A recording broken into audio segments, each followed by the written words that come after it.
Good morning, family. Good morning, good people. Brother Yah. What's up, brother? What's going on? I see Nothing you much, working, man. Getting Yeah. some things in before the fact, getting it ready, because after the show was pew. That's what's up, man. I tell you what, man. You know what? I feel good myself when I come to sit down to do this. You know, I could be in mental straits before the show, bruh. And as soon as I get in this chair and press that live button, I just begin to feel so good. That's awesome. I resonate. Oh man. Yeah, man. Yeah. That's that high. This antenna right here, you know what I mean? It just sends signals out. You know what I mean? So that's what's up, man. So we got a great show for everybody tonight. Awesome show this morning. I mean, and I tell you, I can't wait to get it in. Yeah, because, I'm ready to take my notes. Yes, sir. So I'm looking to see exactly. That's the biggest thing is we talking about tax liens today, y'all, and we got some information that's gonna be hitting out there, You know what I mean? Yeah. So y'all definitely want to tap in because we bringing back the brother from last week. If y'all were here last week, and we're gonna bring back that brother. Norvel, Lasserre, and I feel like I should be saying his name different because that's a French name. Yeah, you know what I mean. And he's from Louisiana, Nolens. You know what I mean, Nolens. You know, I think that's how you say it, right? It's like if people come to Louisville and you hear them say Louisville, you know they not. You know what I mean. But when they say Louisville, then you know they know. So I gotta say Nolens. You know, can't say New Orleans. Gotta say Nolens. But yeah, that brother, he's gonna be back to shed some light on this tax lien game and bringing with him his business partner Dorothy Connor, who man, this is just about to be an amazing show. I was listening to one of their shows on Clubhouse, and I reposted it as a matter of fact in my story because. Man, it just sounded great. You know what I mean? And they were dropping jewels and all of that. And so I'm like, you know what? I need to dig into this a little bit more. Yeah. So, but we ready to go ahead and rock the show? Man, let's rock it. Yes, sir. All right. Well, folks, it is the Tipping Point Morning Show. You are listening to The Tipping Point Show with your host, Mr. Just Ask Joe, John Yah. You ready? Streaming live all over social media and on your favorite music and podcast streaming platforms. Yeah, you know what it is. Also, check out thetippingpointshow.com. The Tipping Point Show. I don't even know what's going on. Oh my god. Are you guys kidding me?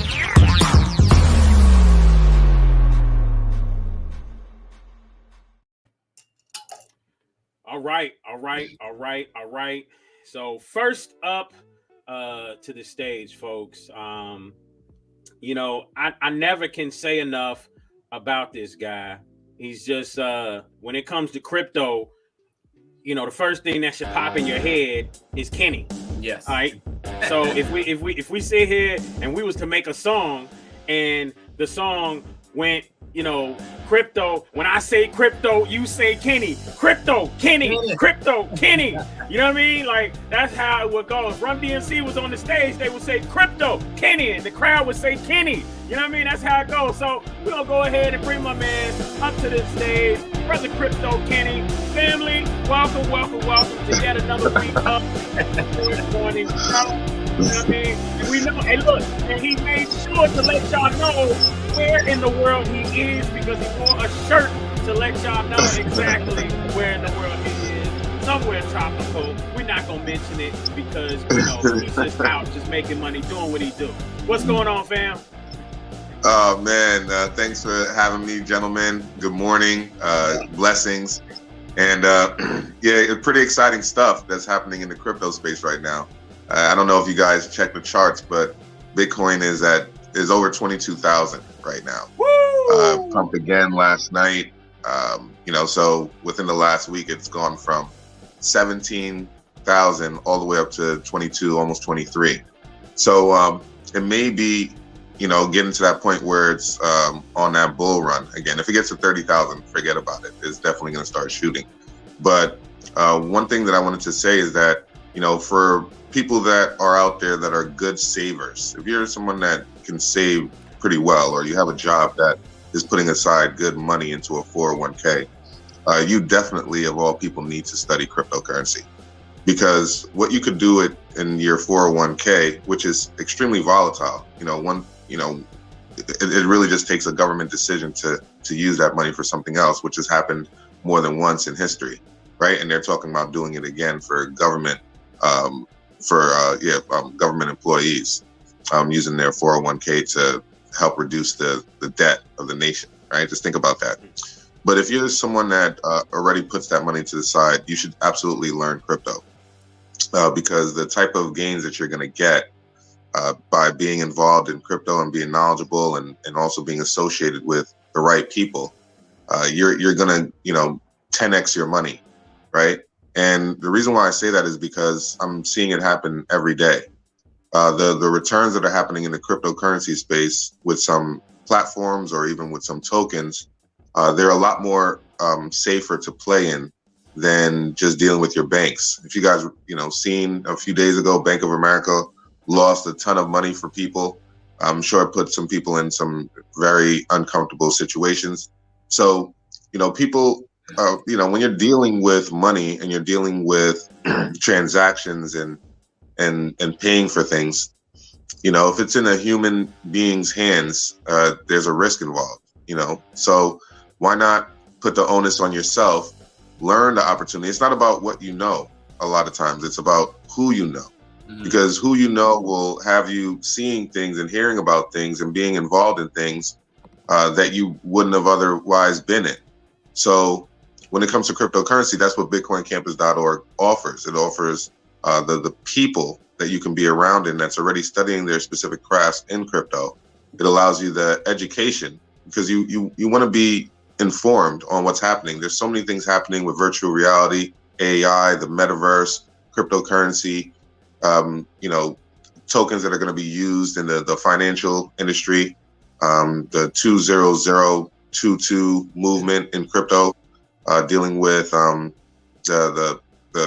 tokens that are going to be used for the financial institutions like XRP, XLM, Algo. I mean, the list goes on and on, but the people that are researching those things now and setting themselves up correctly in those types of projects, those are the ones that are going to be financially free in the next 2 to 5 years. So it's really about evaluating your life where you are right now and planning 2 years, 3 years in advance. And Bitcoin Campus helps people accomplish that. Absolutely. Awesome. Absolutely. So Bitcoin Campus, that was my next move. Bitcoin Campus helps. And right now, if you want to join the Bitcoin Campus, because you guys, okay, I'll put it this way. Every business out here, all right, as the value of the business begins to grow up, supply and demand kicks in, right? So what happens as, the demand of the business goes up, you begin to raise the pricing. Why? Because there's more work that has to be done on the back end in order to facilitate more people coming in, right? So Bitcoin Campus, just like any other business, has raised its prices and gone up, right? But here's the thing. You still get an almost 50% discount by hitting up the Tipping Point Show to get into Bitcoin Campus. So can you give me real quick some rates real quick so we can parlay that to the crowd? Well, yeah. When it comes to Bitcoin Campus, some of the things that we offer the community is an opportunity to work with them for a month initially to help them go through our video library. Our video library kind of breaks down the the necessities as far as what's important to know in cryptocurrency. So we do that for $60 a month, right? If you did it for a year's time, it would be $550 annually, right? In there's coaching that I provide as far as one-on-one consulting, so on and so forth. But as far as the tipping point show, if you guys are going to go through Joe or John, reach out to them, and we're going to give you a 50% discount on that. If you went through just the website right now, they're going to give you a small discount. But if you guys were serious and wanted to get some specific help, I'll definitely assist you, and you can reach out to them, and we can find a way to have you in for a very reasonable price point. It probably wouldn't even go through our website. But it's really just for the serious folks. You get the inside track right here on the Tipping Point Show, folks, because you come through us. Hey, the Tipping Point Show at gmail.com. And guess what? I got an in.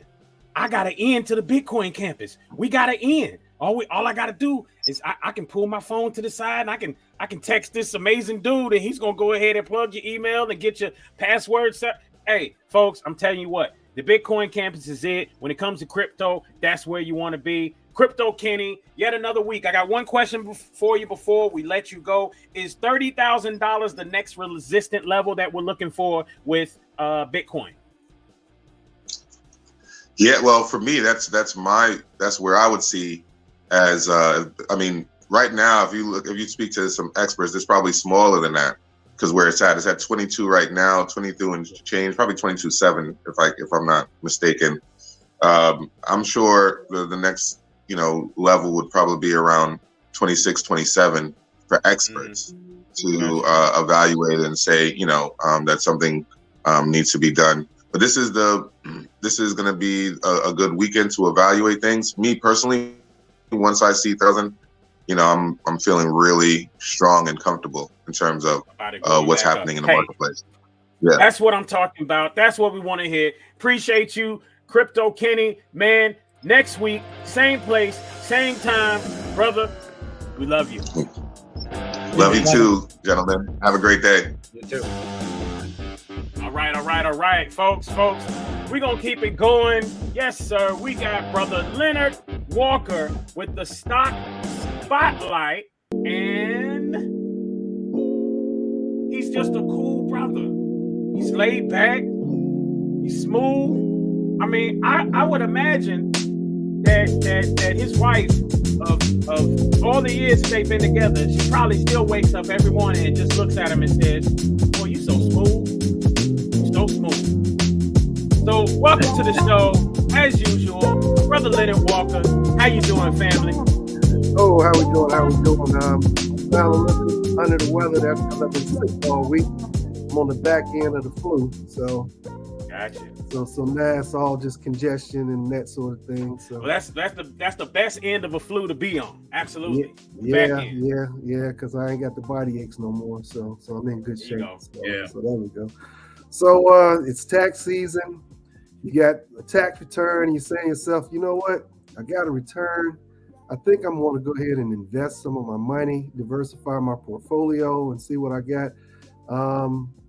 And let's just say I want to diversify my portfolio, and with the economy the way it is, I want to buy some bonds. Why are bonds important? Because we're still at 7.1, 7.2, 7.3% inflation.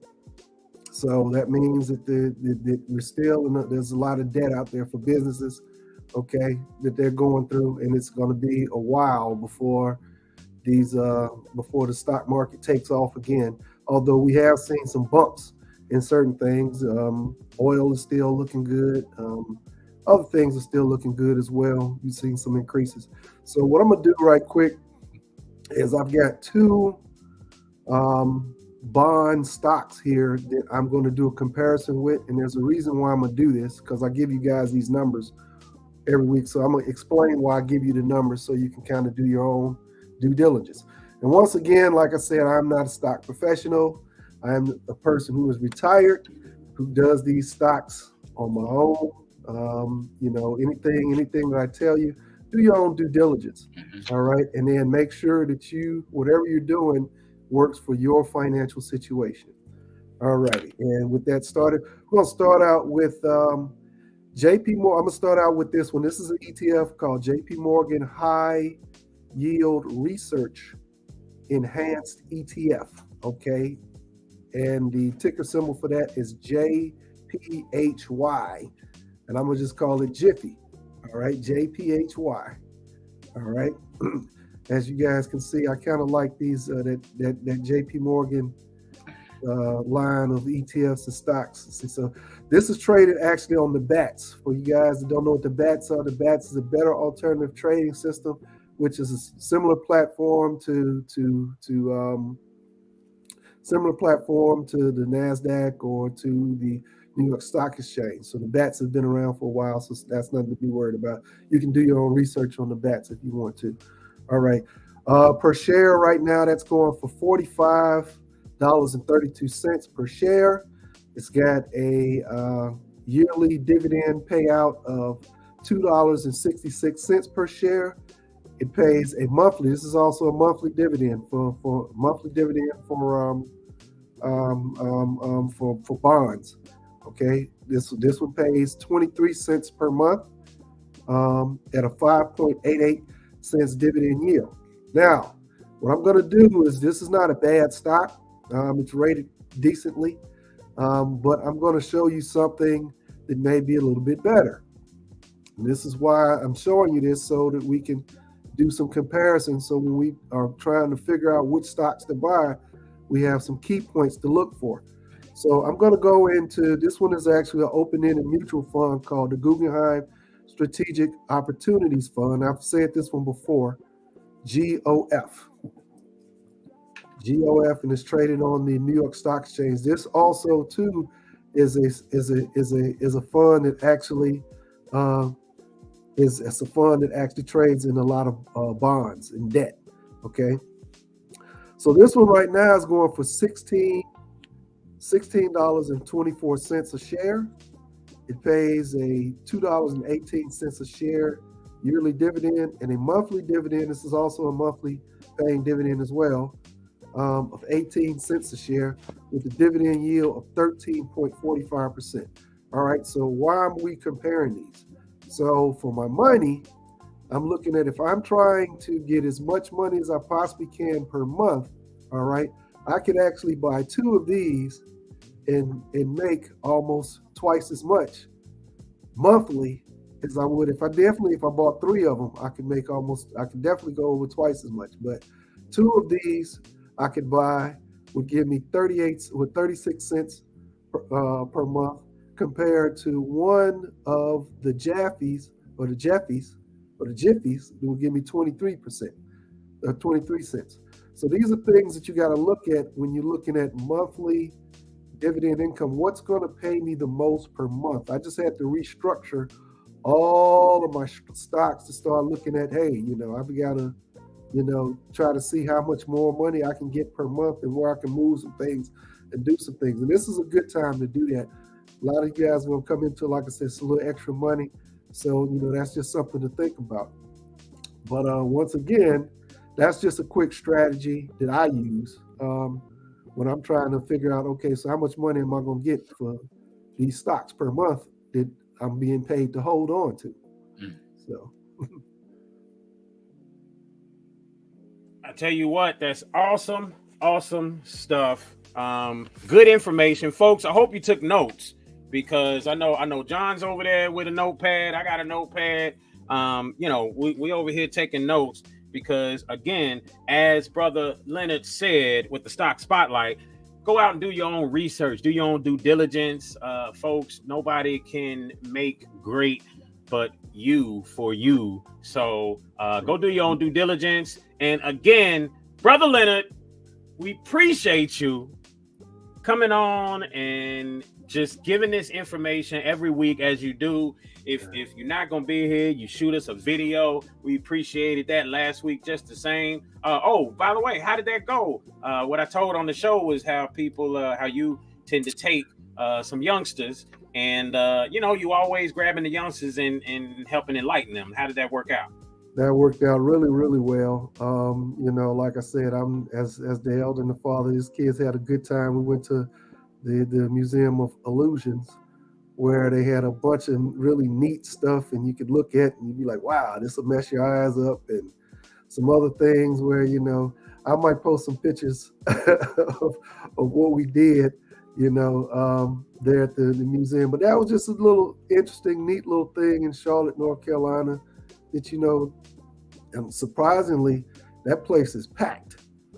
So if anybody's ever, say, hey, listen, I'm gonna go to Charlotte and I'm gonna check this out. And it's not a long thing. It probably took us about maybe an hour and a half to get through the whole entire museum, which is not bad because it's a lot of interesting stuff. But still, if you're gonna come and do that, if you're visiting Charlotte, it's best to buy your tickets in advance. Tickets at the door, because they kind of let people in because it's a smaller place. They let people in kind of, on a time type basis. They have time slots. See, so, and one last thing before I go is, if you don't have one, get you a dividend calculator or get you some sort of dividend software so you can track your dividends and see how much you make per month and per payout period. That's awesome. Yeah. Good Take care of that health, brother. Oh yeah, most definitely. Absolutely. Tea and ginger. Peace. We'll see you. Peace.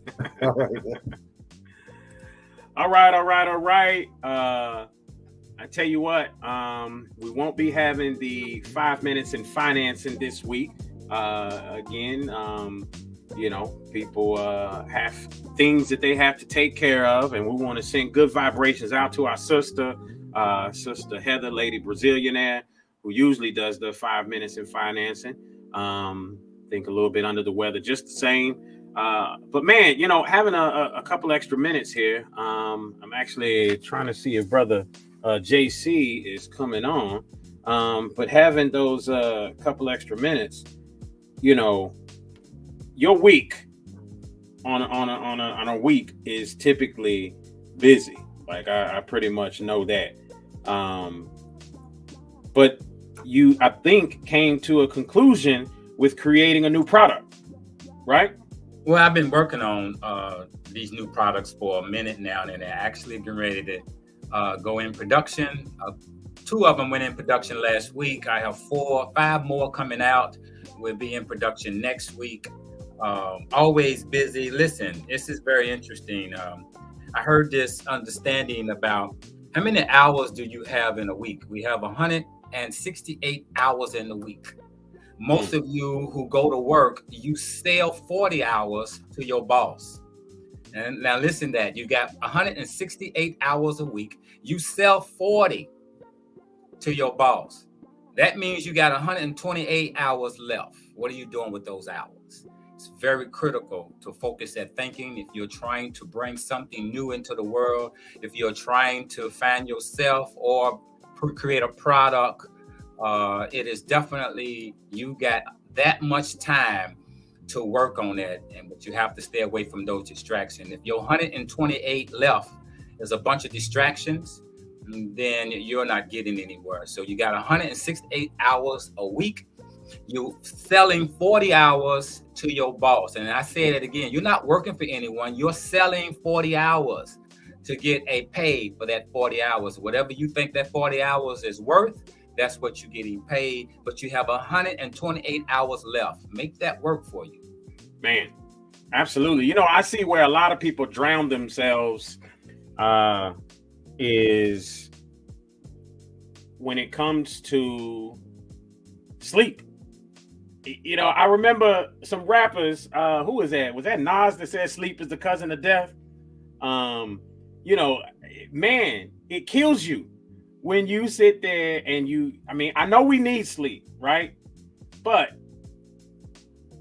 there's a lot of people who say they can't do this and they can't do that, when the reality is if they just woke up a little bit earlier. Yeah. You know what I mean? Like, people say, well, I don't have time to juice or make fruit juices or smoothies or anything for myself because, my day is this, so I don't have time. Man, what if you woke up just 10 minutes earlier to do it? You know what I mean? There's your time right there. Or have time. I have these business ideas, but I don't have time to focus on them. What if you just woke up an extra 10 minutes earlier on a 5-day work week? That's almost an hour of dedication of sitting down, writing notes, and taking time to put towards your business. So when you really think about it, man, I feel like people have time, but what I also realize is that people do what they want to do.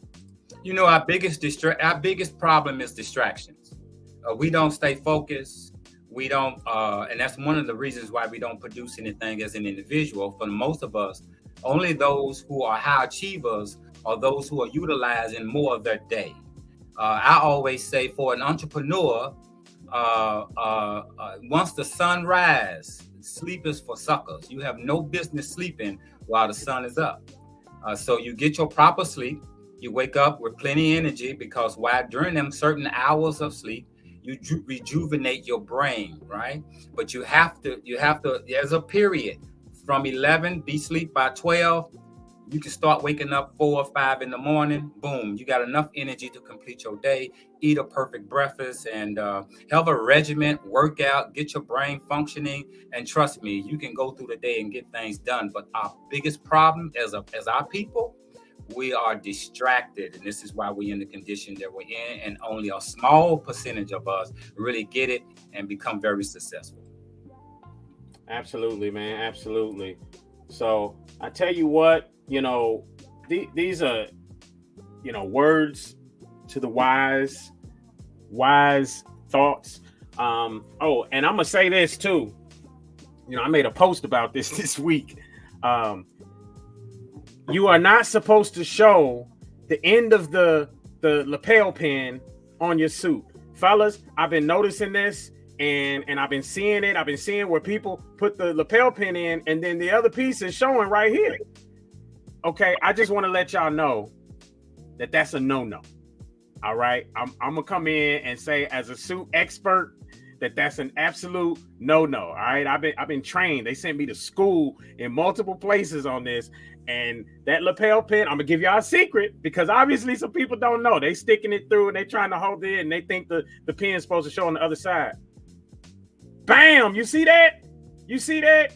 That's how that works. You put it in, you grab a little nip of the fabric, and you bring it out on the same back side, okay? So that it does not show.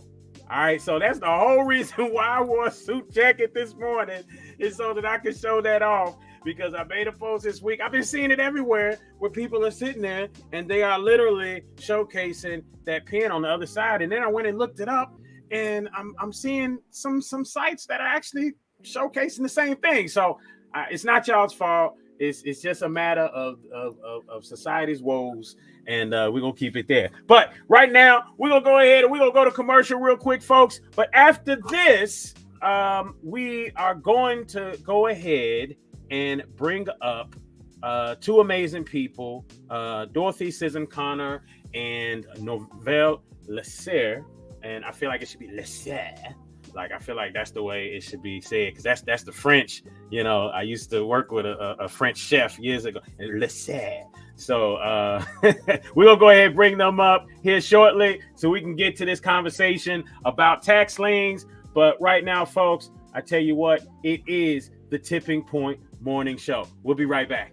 Hey folks, check out healthdaddywow.net. 100% plant-based herbs and supplements. Whether you're in person or online, use the word tipping for 10% off. Remember, feel better, look great, healthdaddywow.net. Remember, healthdaddywow.net.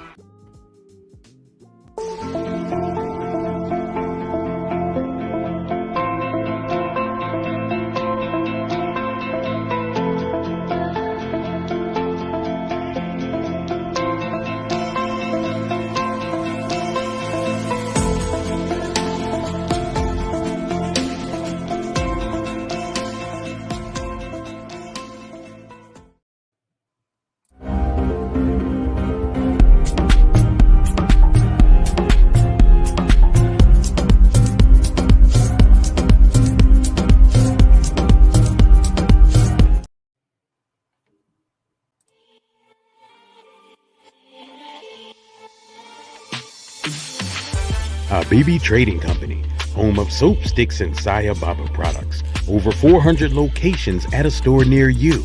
Cincinnati, Ohio, Louisville and Lexington, Kentucky, Southern Indiana, or find yours online at sayababa.com. Again, that's sayababa.com. Habibi Trading Company, where you can find fragrances to incite your senses.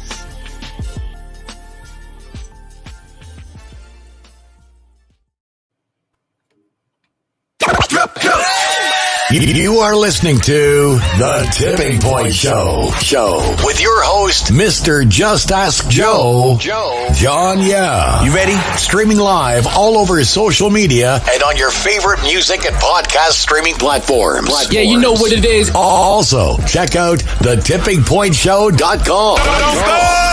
The Tipping Point Show. I don't even know what's going on. Oh my god. Are you guys kidding me?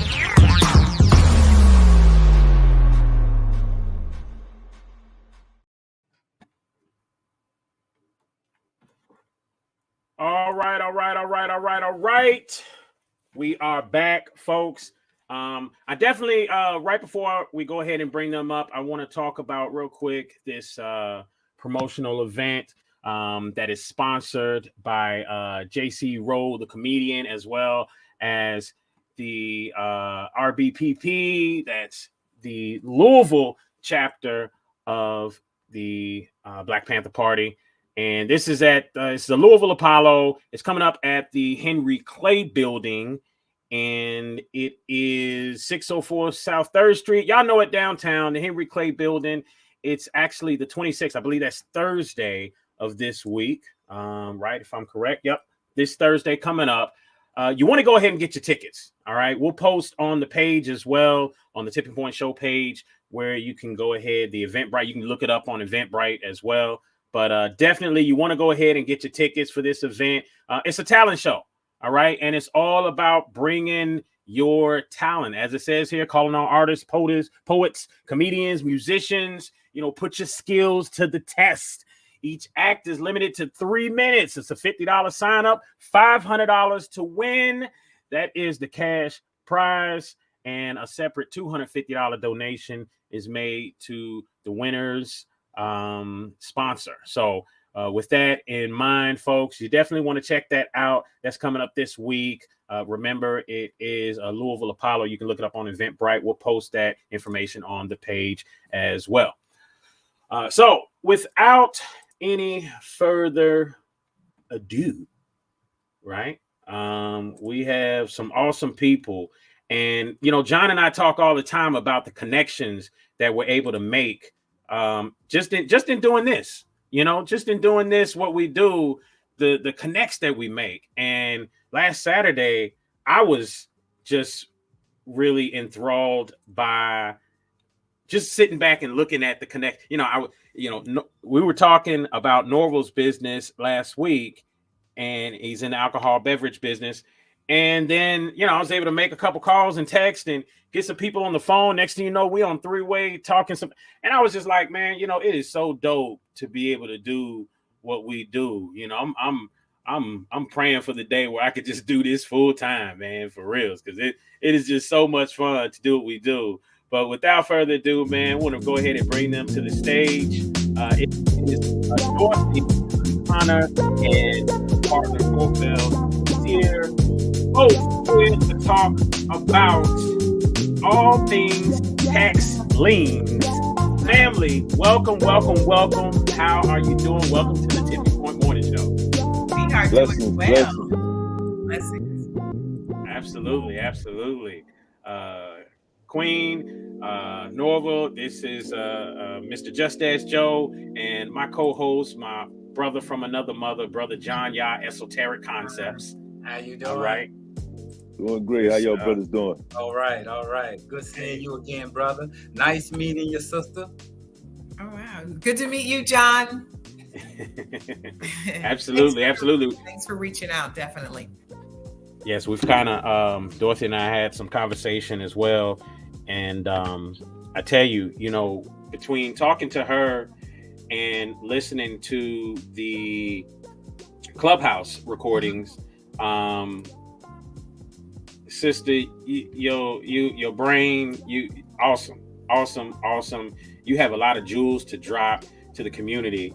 And so I guess first up, as we ask the question, why do y'all do what you do? As a matter of fact, why don't we just start off? We heard from Norvel last week. We'll hear from him again. But first, Dorothy, if you can go ahead and just kind of tell us a little bit about yourself. Yeah.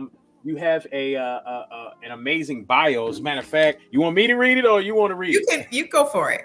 All right. Let me let y'all know about this sister right here, because I honestly don't see how she fits everything into her day. All right, but Dorothy Connor is the wife to Elder Stephen Connor and mother of, get this, y'all. All right, now look at this beautiful queen right here, the mother of 14. That's right. Okay. Yep. 14, 10 daughters and 4 sons. That right there in and of itself is enough. That's enough for anybody. All right. But outside of that, folks, she works at a level 1 trauma center in communications. She is the owner of We Care for You nursing agency, a home health care company for sick children and adults. And she also owns Can Two Walk Together luxury picnics, which I do want you to talk about those 2 businesses. I'm especially interested in the luxury picnics. That sounds very interesting. She also assists her husband with his business, which is Connor's Custom Remodeling Property Preservation, LLC. All right. And that's exactly why I asked you about the whereabouts the other day, because I went looking it up, and okay, I do my due diligence and research. Dorothy is also a #1 best-selling author on Amazon with an ebook called Property Tax Liens and Investors Guide. I believe she co-wrote that ebook with her business partner Norvel and Ayana Mu Young. Also, Dorothy, along with Norvel, created Tax Lein Tuesday, which is a powerful masterclass on Clubhouse. And the room is packed to capacity every Tuesday, 6 o'clock Central Standard Time. And there is where they teach how to buy tax liens and tax deeds in their local states and or anywhere in the United States. Dorothy has also been on the Oprah Winfrey Show, and the family has been featured on MTV. So I tell you what, folks, we're not sleeping when we have this guest on right here. She's absolutely amazing. And Dorothy, if you can continue telling us a little bit about that as well as we jump over to Norvel, and then we can get into this tax lien convo.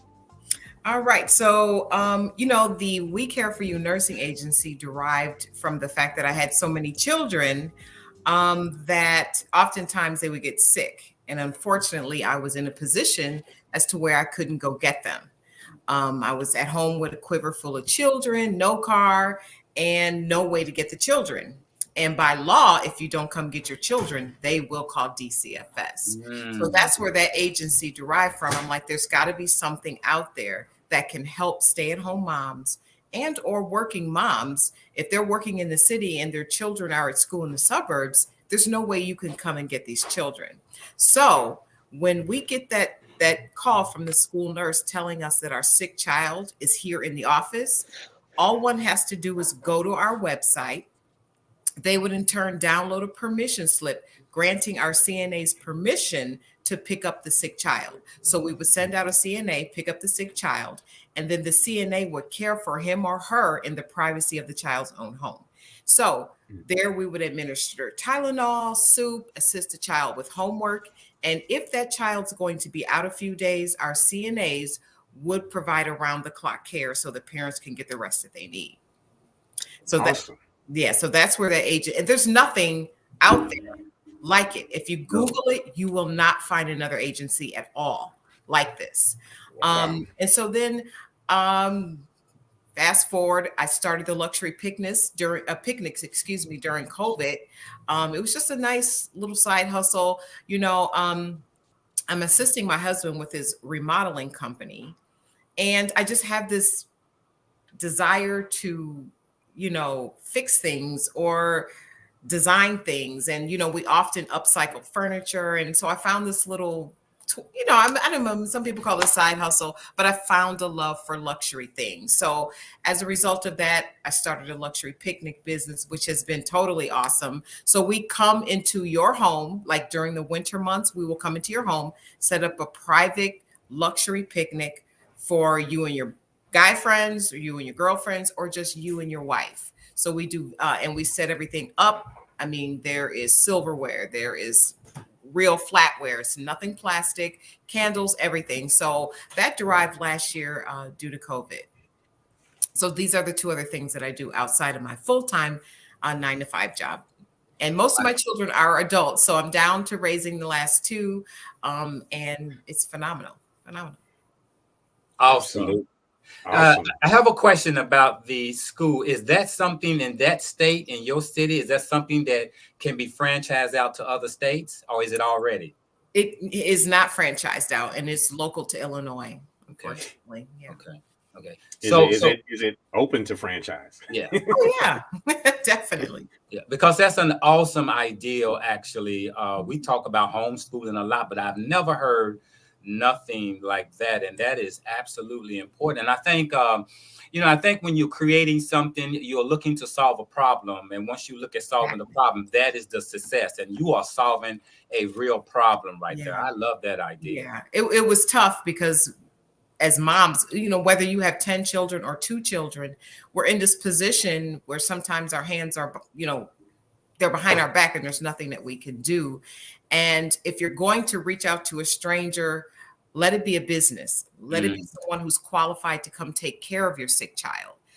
So that's where that agency derived from. And it's phenomenal. Now we don't only take care of children, we take care of senior citizens as well. So we do the children, we do preteens, teenagers. A lot of times, I have a high schooler. She calls and tells me she's sick. Do I really want my teenager home in the house by herself? Absolutely not. I have an agency, someone that'll pick you up and they'll sit with you until I get home, because I can't make that call that you're really sick. Now, connecting your business to the public school system, was that difficult? Because I'm sure there was a lot of red tape. No, it's not difficult. All you have to do is reach out to the school nurse and let her know about your business. Give her the flyer. The only thing she has to do is remember to give it to the parents and say, hey, look, we have a service that can help you if you can't get here to take care of your child. Wow. So they have to refer us. They have to remember to refer us. But no, it's not difficult. You just call all the local schools, the school districts. If we have to go to the district, then we will. But a lot of times we just go right to the school and the school nurse. That is awesome. What's dope about that right then and there is when she says it's not difficult, right? When you're in the right mindset, nothing is difficult. Right. Things can be challenging. It's not difficult. It's not impossible. It can be challenging, but you can get done whatever you so choose to get done, so long you are in the right mindset to do so. And this sister right here is absolutely in the right mindset. And I would say that having 14 kids created a great character for her to go out into the world and handle some things. You know what I mean? Because are you boxing? Absolutely.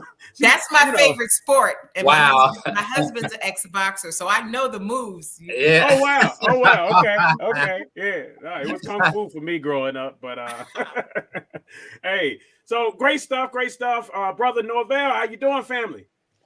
I'm doing great. How about yourself, man? Hey man, fantastic, man. It's good to have you back, man. I like the wares that you have on right now. Love that suit jacket and that shirt, man. Thanks. That goes well together. I love it. Thanks, man. Appreciate that. Well, if you could give us a recap on you, because last week we featured you, and you are the first and, as we know, only Black cognac producer, and coincidentally, with cognac being produced only in France, the only Black cognac producer in France as well. So let's start there. Tell us a little bit about yourself, and then we want to talk about how you two came together in becoming business partners. Okay. Well, I started out in in real estate. Specifically, I was doing it the traditional way, and then the crash happened in '08, and I had to restructure everything, and having knowledge from working with law firms previously, years prior to that, I remember about the tax sales, the tax liens, tax deeds, and in Louisiana they call them adjudicated. So, the traditional investments, man, it was like you get a bank loan, you buy a property, you either gonna buy it for long term, hold it or whatever. So I tried, man, and the market kind of put me in a situation where I couldn't rent, couldn't sell it. A lot of properties, I had money, I had some capital on the side, but I had to use that to pay the loans back. I was gonna lose the property, but I wound up paying depleting my little capital on the side and losing the properties anyway.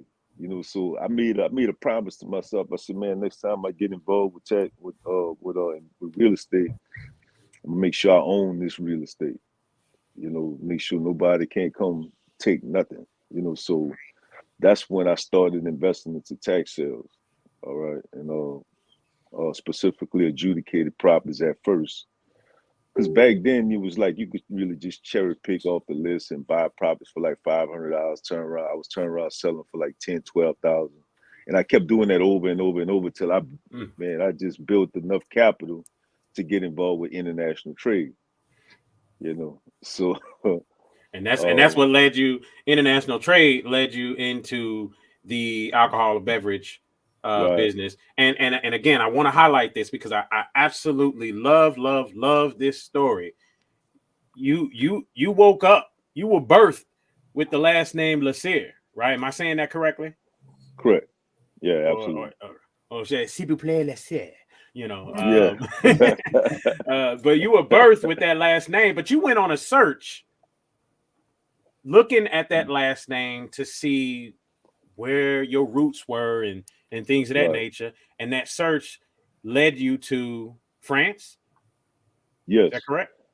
Right. Well, when I took a international trade course with the World Trade Center, in New Orleans, and after I completed the course, I didn't have a product to import or export. So I was trying to learn about exporting and importing and trying to find a good product. I started Googling some stuff, and I ran across this wine. Actually, I have some. Actually, probably the only person in the United States with this wine, or in Louisiana for sure. This wine that had my last name on it called Domaine Lasserre.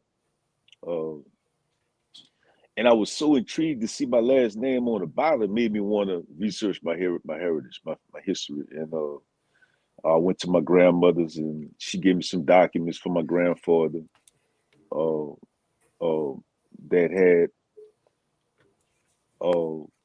that led me to my fifth generation great grandfather, in short, basically Blaise Lasserre. So, but to get more information on him, I had to travel to France. So I didn't go to France to try thinking about cognac or thinking about business or none of that. I didn't go to France, but I was just trying to find out if I had some more cousins or relatives that was still alive out there that I could connect with, But when I got there, I was part of this big trade mission called the Futuralia, and I didn't know what I signed up for. But when I started looking, I went to the greeting ceremony, man. I started seeing they had over 39 countries and over 500 businesses from all over the world was at this event, man. And it just was so huge, man. I couldn't believe what I was seeing. And I'm looking around. I'm the only Black person from the United States that was at this event. And it hit me at that point. I can't leave this. I couldn't believe that. I said, man, an event this big, not there the Black folks there. There was people from Africa, India, and all parts of the world. But I was the only black person from the United States, male or female, wasn't there. I was the only black person from the United States that was at this event. And I couldn't believe that.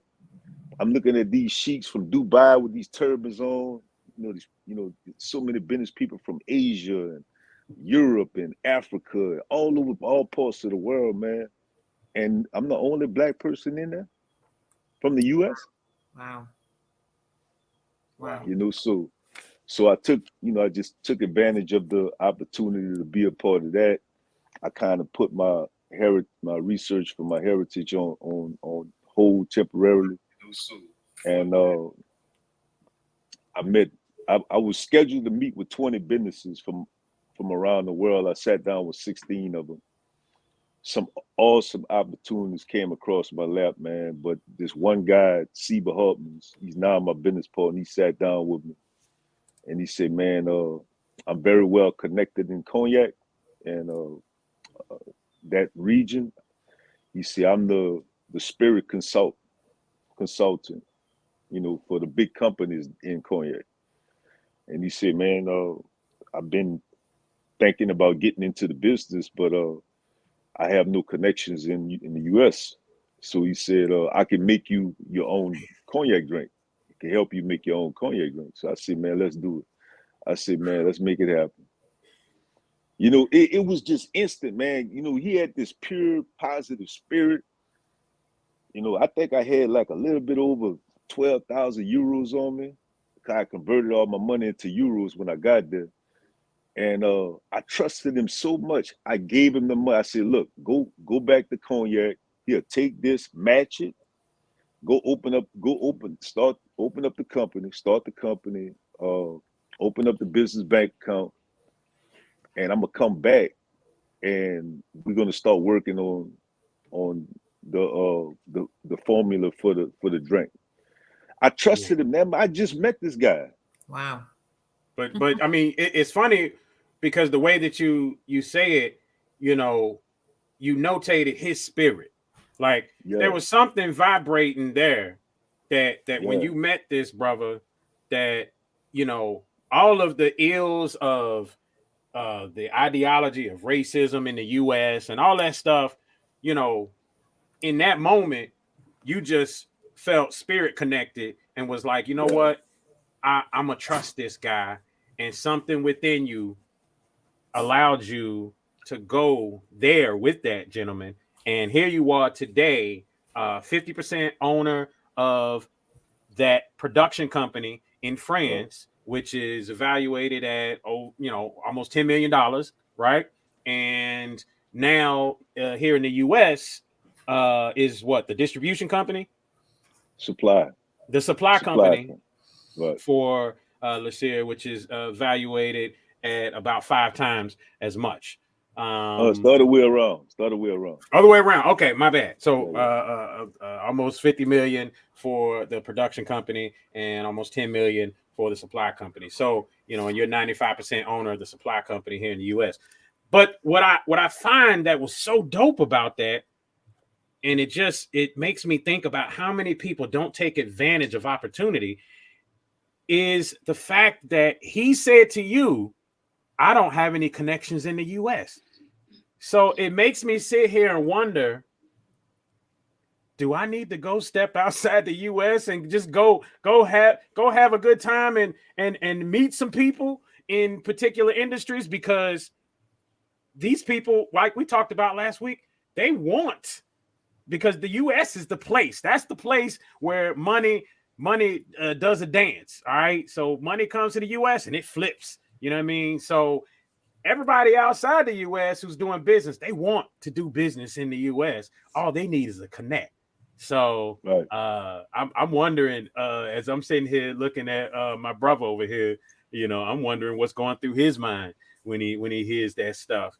When connecting with people out of the US like that, man, because that's just dope to think about, going somewhere and you were zoned in on a particular, moving in a particular passion. Maybe you weren't particularly there on the cognac, but you had a mindset that was fertile for growth. That's the word. Boom. Yeah. Well, if you think about it, man, you ever heard the saying, in order for you to know where you're going, you have to know where you've been. So me searching for where I come from, I found my direction, man. Man, it blew my mind. It blew my mind. I was like, man, I didn't even come down here for that. That's how you knew it was meant to be. You know, I didn't. If you would have told me I was going to be in this business when I was on my way to France on the plane, I would have said, I don't know how. It wasn't on my mind. I didn't plan this. Yeah, that's how things happen, actually, and that's like what this sister story is. You said the magic word, fertile mind. And if you have a fertile mind, you are not in any fear. When you traveled across the country, you wasn't in any fear, because fear stifles you and don't make you. It allows you not to invest. It makes you fear to invest. You always got to take risk, and that's what this sister have done. They got so many opportunities. She was willing to step out there and take a risk, and that's the way you got to be. It doesn't so much mean that what you're chasing is what you're going to do, but guess what? What that one thing your ideal is, if you go after it, you may meet someone or something that may lead you to another ideal that is more profitable. So that's very interesting, but that's where we go wrong. We go into the fear concept. Oh man, out the country, I don't know nobody. What am I going to do? That creates I ain't going, right? And so when you get past that fear, you don't know what is out there for you. The universe, everything is in abundance. And so, you know, when you stepping out there, abundance start coming at you, and that's right. Just how it works. And that's what I think about. I felt that fear too, man. I ain't gonna lie. I was my first time going out of the country. That was back in 2014. And I just remember reading something that say, "Feel the fear, do it anyway." Yeah. And that's what I did, man. I ain't gonna lie, I was fearful. I didn't know what to expect. And the thing about it is, in a lot of cases, running towards your fear is exactly the right place to go. Yeah. And as soon as you start thinking, as soon as you start saying that, you know, and with what John said, it immediately makes me think about us as a people and the state of mind that we're kept in fear in this country. We social media, the news, all of this stuff continues to perpetuate this ideal of I can't. You know, it's because of them that I can't. It's because of that I can't. As opposed to looking within yourself, understanding the power that you have. All right. Understand. I mean, we talk on this show about understanding the Constitution. All right. Understanding. I mean, both you and John Norvel share the ideology of being in prison, but then utilizing a certain you know, just going into understanding the Constitution, going into understanding law, and then utilizing that later down the road. So either you can stay stuck in that mental state of I can't and I'm so fearful and never achieve the greatness that you were put on this earth to achieve, never dig into that creative mindset, and as John says, bring it from this dimension into the reality dimension. You can do all that and never and you'll die and never achieve, and then the generation behind you is terrible for it, as opposed to doing what you guys are doing and then bringing that information out and bringing it forth and to this dimension, and your generations behind you are better for it. So it's going to be very interesting. I want to hear how you two great entrepreneurs, how did y'all come into alignment and meet up? But before we do that, I want to say that I want to bring that out. I need to go to commercial break real quick. All right, got to pay a couple bills, and then when we come back, I want y'all to go ahead and talk about exactly that, how y'all came together into this all things tax liens. All right, folks, we'll be right back. It's the Tipping Point Morning Show. Don't go nowhere. Hey folks, check out healthdaddywoww.net. 100% plant-based herbs and supplements. Whether you're in person or online, use the word tipping for 10% off. Remember, feel better, look great, healthdaddywoww.net. Remember, healthdaddywoww.net. I don't need to sit at your table. We building one. We in the process of building a table. We building a table. I don't gotta sit at your table. I'm building my own table, and I will build you a table in the presence of your enemies.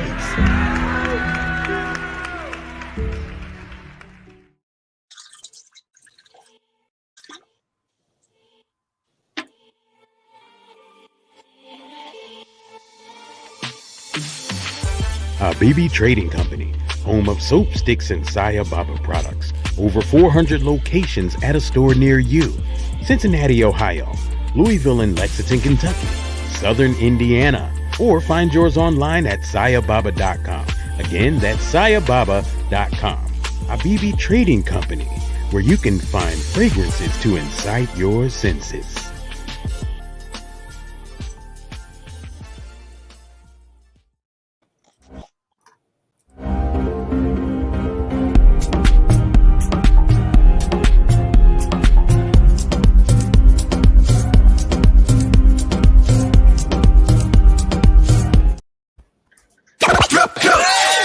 You are listening to The Tipping Point Show with your host, Mr. Just Ask Joe, John Yeah. You ready? Streaming live all over social media and on your favorite music and podcast streaming platforms. Yeah, you know what it is. Also, check out thetippingpointshow.com.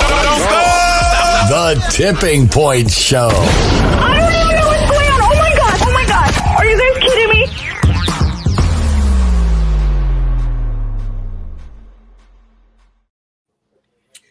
All right, folks. We are back once again to the Tipping Point Morning Show. Real quick, as Norvel makes his way back. Hey, John, I saw you with a green drink this morning, and man, that thing was like deep green. That couldn't have been just kale, bro. I use dinosaur kale, which is rich. It's very, very green, rich, with a lot of vitamins in it. So yeah, I juice with the dinosaur. Got you. I saw that, and that's what it made me think of, because I've done that before with that dinosaur kale. I was like, regular kale, even your most ripe is not that green, but man, that dinosaur kale, talk about the chlorophyll and the vitamin C and all that good stuff that you get with that. Where do you find that at? Kroger's here in Louisville has it. Also, Whole Foods has dinosaur kale. So it's very thick, and yeah, it has a lot of chlorophyll. It's more rich than the other greens. So I juice that one and put all my other ingredients with it. But it's awesome. Now, do you cook with that as well? I don't cook with that. No, I may cook with curly greens, curly kale, stuff like that. But no, I don't cook. You probably have to cook it a little longer because it's a little hard, but I find it great for juice. Yeah. And I think even just cooking that, it has a very pungent it's taste bitter as well. Right. And you want bitter greens because bitter, when you're eating bitter greens, it actually stimulates the brain. So it reconnects brain cells. It has vitamin K in it. So vitamin K is it's a brain mineral. It really helps the neurons in the brain. But anyway, to you two. Now, I definitely want to hear how you two hooked up. Where are you from, Dorothy? I'm from Illinois. It's about an hour from Chicago. Gotcha. Okay, so please, let's go in on how did y'all hook up and get this business going? Yep. All right. Well, definitely. Norvel, I want to tell you your mic is muted, but you can jump in at any time. All right. So, we got on the app called the Clubhouse. This app, the app was new. I think it probably had been out about 6 months. And at that time, it was only open to iPhone holders. So I'm in the app, I'm in rooms, and we're in this new, I believe it was people orientating you to Facebook. So him and I were in the same room. We was a part of that room. And at that time, they go down the line and allow everyone to speak. And when you speak, you introduce yourself. And so when Norvel spoke and introduced himself, he mentioned tax liens. And I was like, wait a minute, what? I didn't hear anybody speak my language ever on the app. And so as a result of that, we connected. We exchanged information and decided, hey, let's open a room together. I was like, hey, we need to open a room. And when we opened a room, he established it under Lasserre Honey Cognac Club. And he's like, what are we going to call it? And I was like, how about Tax Lien Tuesday? And so that's what we've been doing for 2 years straight. So we're in this room, Tax Lien Tuesday, every Tuesday, 6 o'clock Central Standard Time. So we go live. We host this masterclass. It's open to anyone that wants to come in. But our thinking was, you know what? We have to get this information into the hands of our people. We just felt like, you know, because we have always been behind the 8 ball, we wanted to get this information out. But the thing was, we didn't want to oppress our people. We didn't want to continue to oppress them with cost, of course, and, you know, putting a big tag price on this information. So as a result, I'm hearing something in the background. I'm hearing some. Okay. There he is. Yeah. So as a result, we opened the master class, and the room is packed to capacity. Everybody's coming in from everywhere, getting the information free of charge. So if we do anything outside of the app, of course, we have to be compensated for our time, setting up one-on-one consultations. But we are on the app from 6 p.m. to at least 10, 11, sometimes midnight. Yeah, I've seen that. I've actually seen that room scrolling down the alley of Clubhouse, and I didn't go in, but definitely I will be there this Tuesday with you. But I've seen that tax room on Clubhouse. Yeah, absolutely. I'm definitely planning on being there this Tuesday as well. Right. So tell me about this. Tell me about the tax lien. What is it exactly that you do? Is it referring to seeing someone or seeing available tax that is available on someone who did not pay their tax, and you stepping in and pay it for them? Is that what it is? How does it work? No. So this is what we do.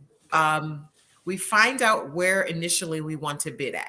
Okay. So if you want to bid in, you know, I'm in Illinois. So if I want to bid in Illinois, I'm going to reach out to our local tax assessor's office. Okay. That's where you're going to start. Because if you just walk in and pay someone's taxes, that's what it is. You're just paying someone's taxes. Okay. So you don't get any points for that. You're just paying their taxes. How you want to do it is, first you need to register as a tax buyer. So you're going to reach out to the local tax assessor's office. You're going to register as a tax buyer.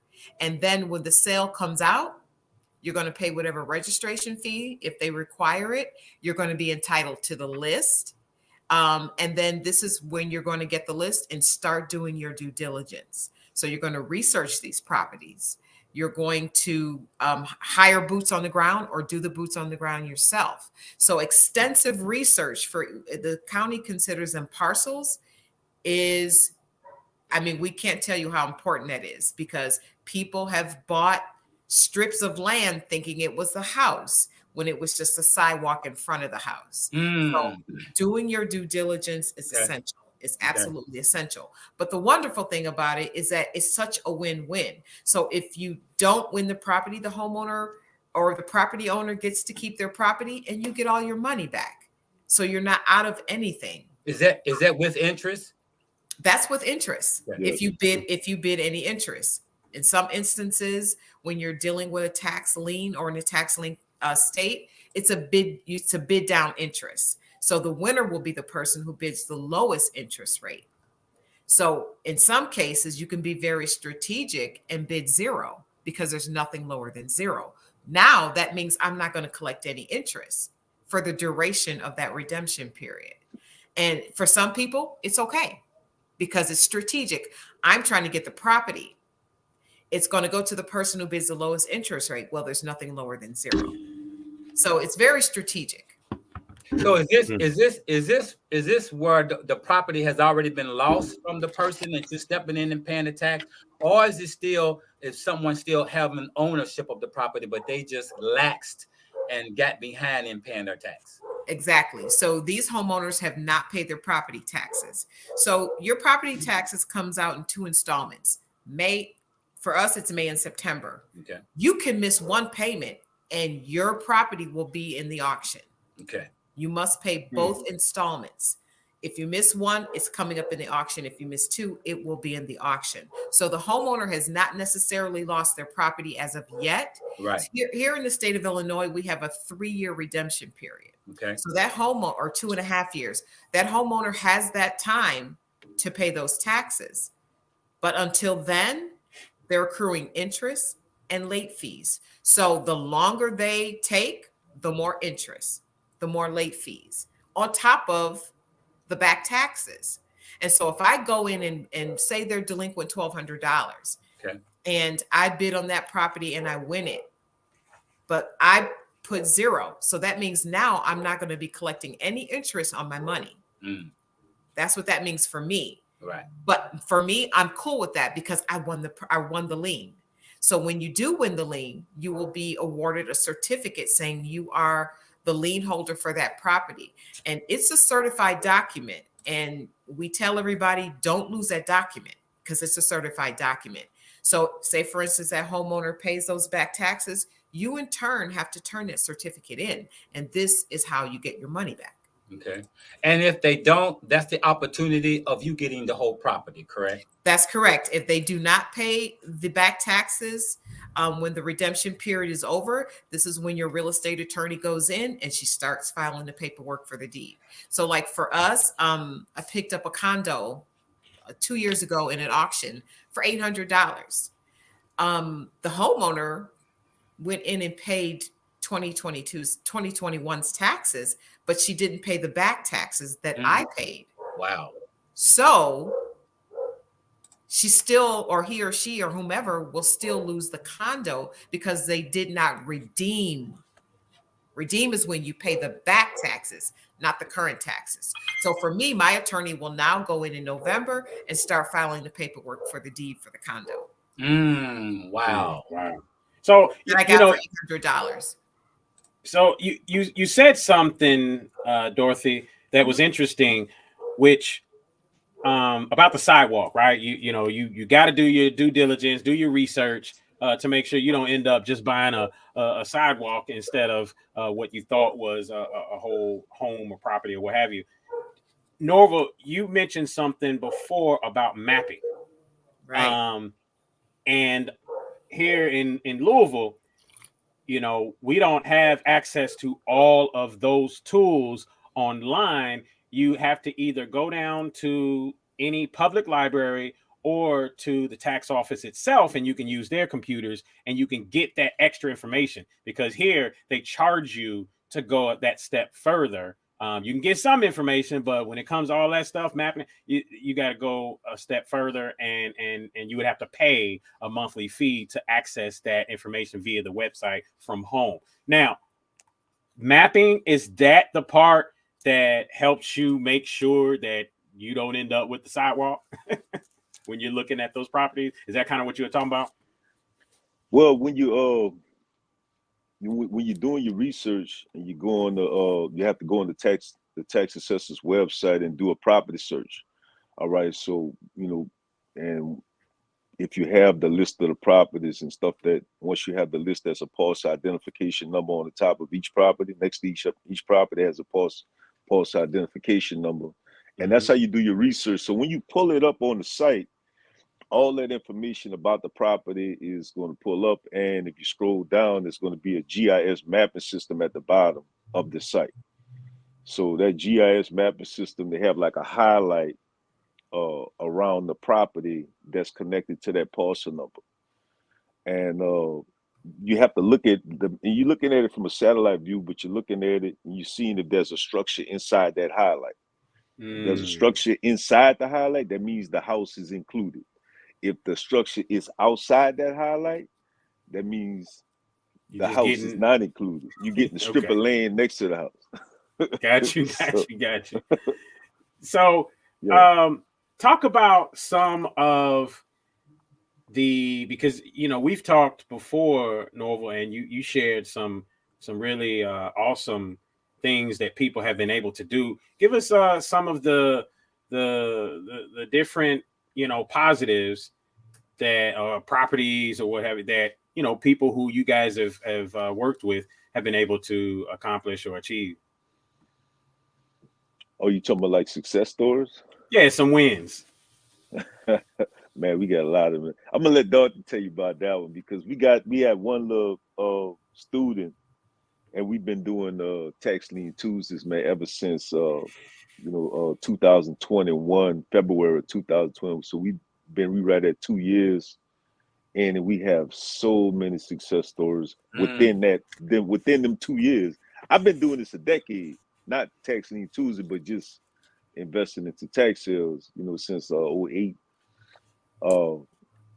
So I'm gonna let Dorothy tell you about the success story with this one gentleman, man. It's an amazing story. Definitely. So we had a phenomenal success story, probably one of the first ones. This gentleman would come onto the app and he would sit so quietly. He never participated, but he listened to the masterclass because he was at work.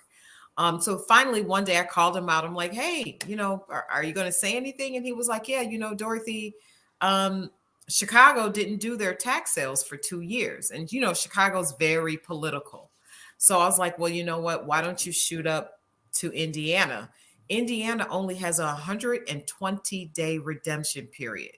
So if the homeowner or property owner does not pay those back taxes in 120 days, the property's yours. So he did just that. He drove up to Indiana, never bid before. Oh, he bought our ebook and he came to our master class every Tuesday. He was very successful. He won 3 properties. One was a piece of land that he's putting container homes on. So that's money, money, money, money, money. He got a 3-bedroom townhome.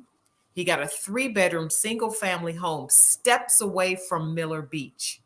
He paid $2,100 for everything. Everything. He went back the next February to participate in that same auction. He got 6 more properties. We're talking deeds. One of which was a 13-unit building for $1,000. He is now the deed holder of 9 properties in 1 year. Wow. He quit his good job at Ford Motor Company. He quit. He was done. And now this is his life. He's busy, rehabbing these homes. What he plans to do with them, the other 6, I don't know. But just a strip of land and the container homes, he's going to put prefab container homes. Money, money, money, money, money. And I think what Norvel, he probably paid $9,000 for 9 properties, probably in total. Wow. I think it was less than that. It was like right at about 4,000-5,000 for everything. But he did that in 1 year, in less than a year. 1 year. And didn't know anything about real estate, didn't know anything about tax liens until he came into our room, and just decided to start taking notes. Wow. That's awesome. Now tell me, how does it work when you inquire about a home or pay taxes to get it, but the person has a mortgage that they're paying? All right. You have to remember that the oldest lien takes precedent over every other lien. Okay. So the taxes, that's been hundreds of years. They've been doing taxes. That's right. Property taxes. So the property taxes takes precedent over every other lien. So even if they have a mortgage on the property, if the property owner doesn't pay the taxes, the notifications goes out to the mortgage company, and the mortgage company has to pay it if the property owner doesn't.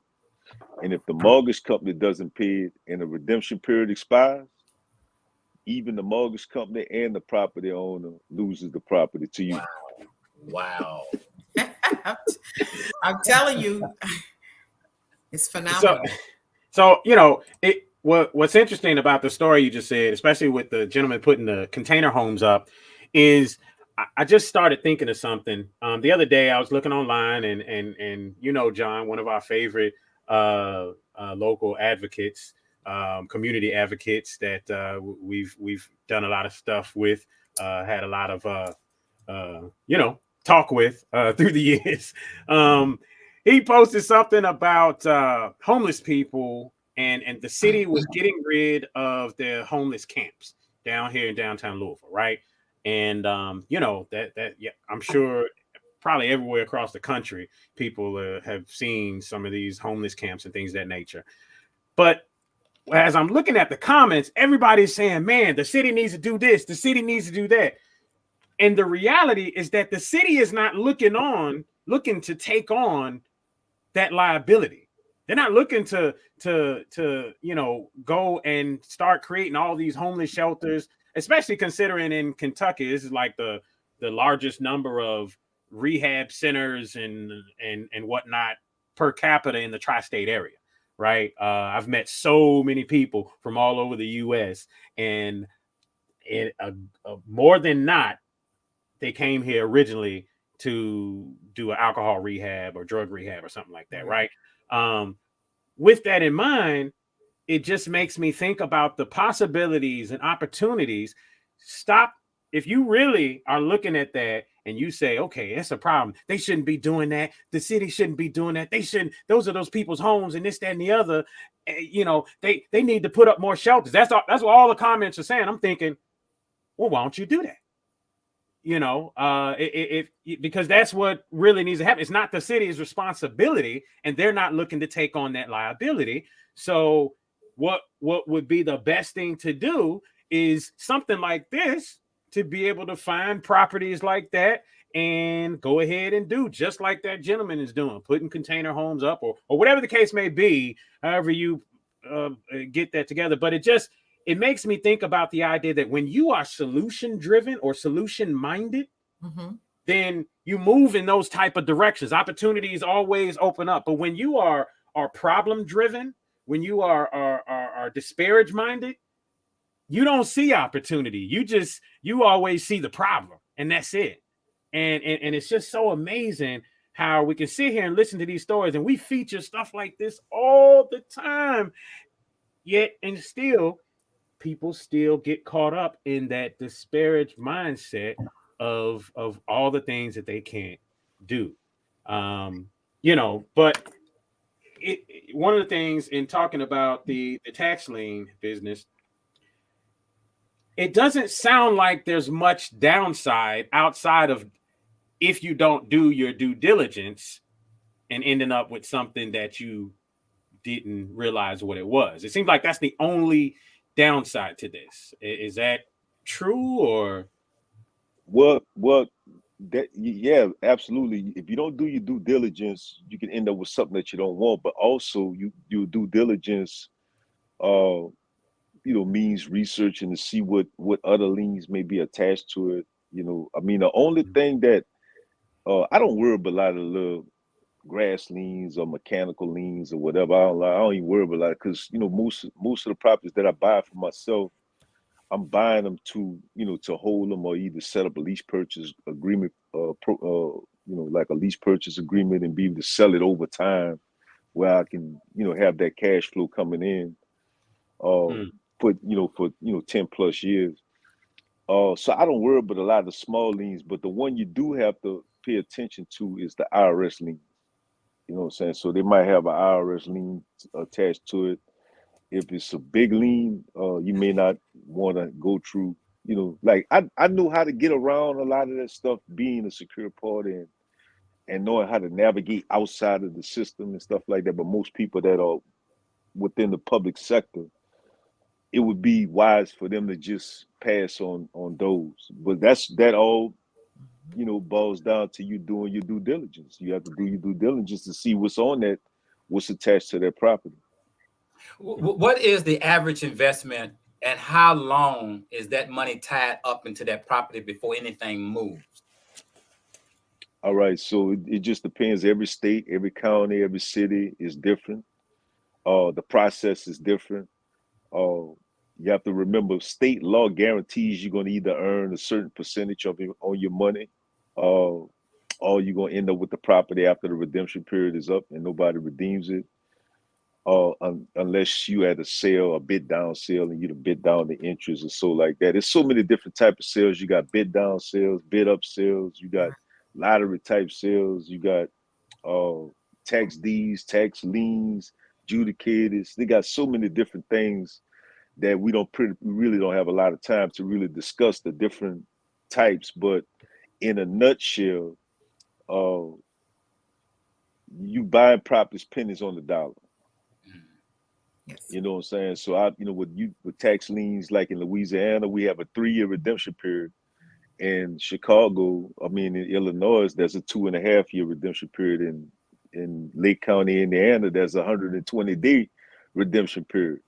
In St. Louis, the redemption period is a year prior to the sale. So by the time you go to the sale, you take possession of the property immediately. So every state, every process is different. Hey. It's just different. You just have to find I'm 5 minutes from Indiana state line, so I'm, yeah. I'm about to go knock on the tax assessment store in Jeffersonville. Absolutely, bro.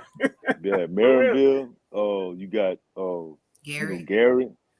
I think that's a gold mine. I'm gonna tell you why. Because they ain't making no more land, and Chicago is getting more and more expensive to live in Chicago. All right, so you get the best of both worlds if you can build and actually be located in Gary, Indiana, because now you 15 minutes away from Chicago. You see what I'm saying? So you get the best of both worlds. You don't have to pay them high costs of being in Chicago, and you can it got some nice places, man. Then Gary is building up, so. All I gotta do is put a picture of Michael Jackson on the front of it in Gary, and you be all right. You can sell that. That's where the whole Jackson 5 did their thing. So yeah, that's where they came from. One of the things we talk about a lot is the opportunities that we have that a lot of us don't see, and I think I resonated with you a lot, brother, last week. From looking at and listening to where you came from, very similar story as to myself of how I built my wealth and ended up owning my own company.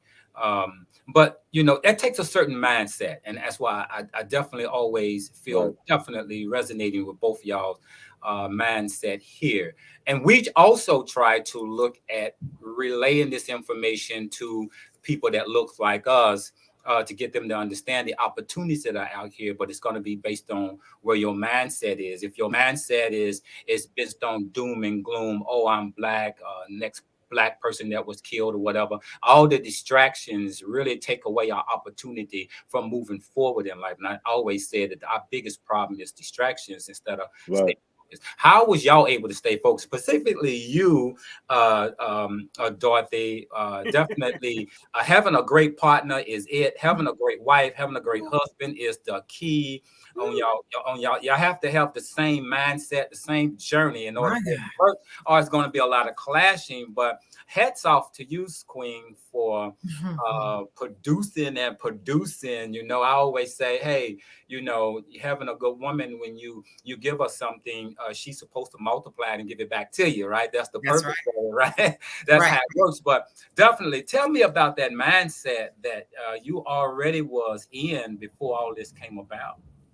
Wow. Well,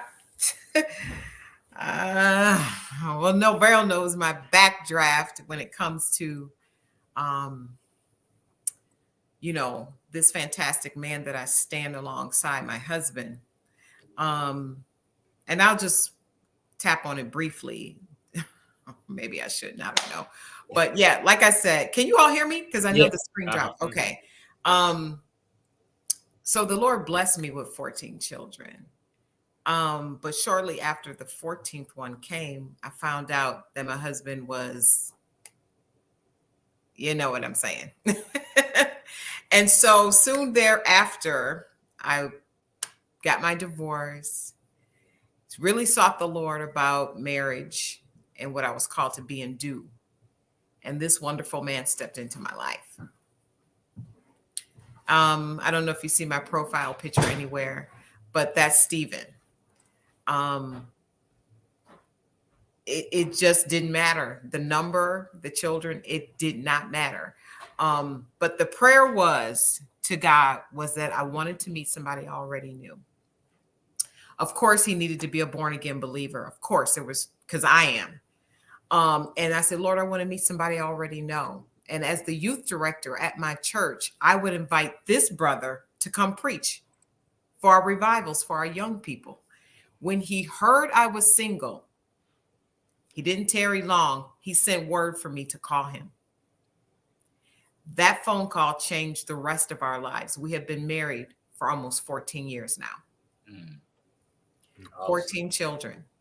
So I do oftentimes go into other clubhouses to encourage women, especially saved women that are waiting on God for their husband. Wait.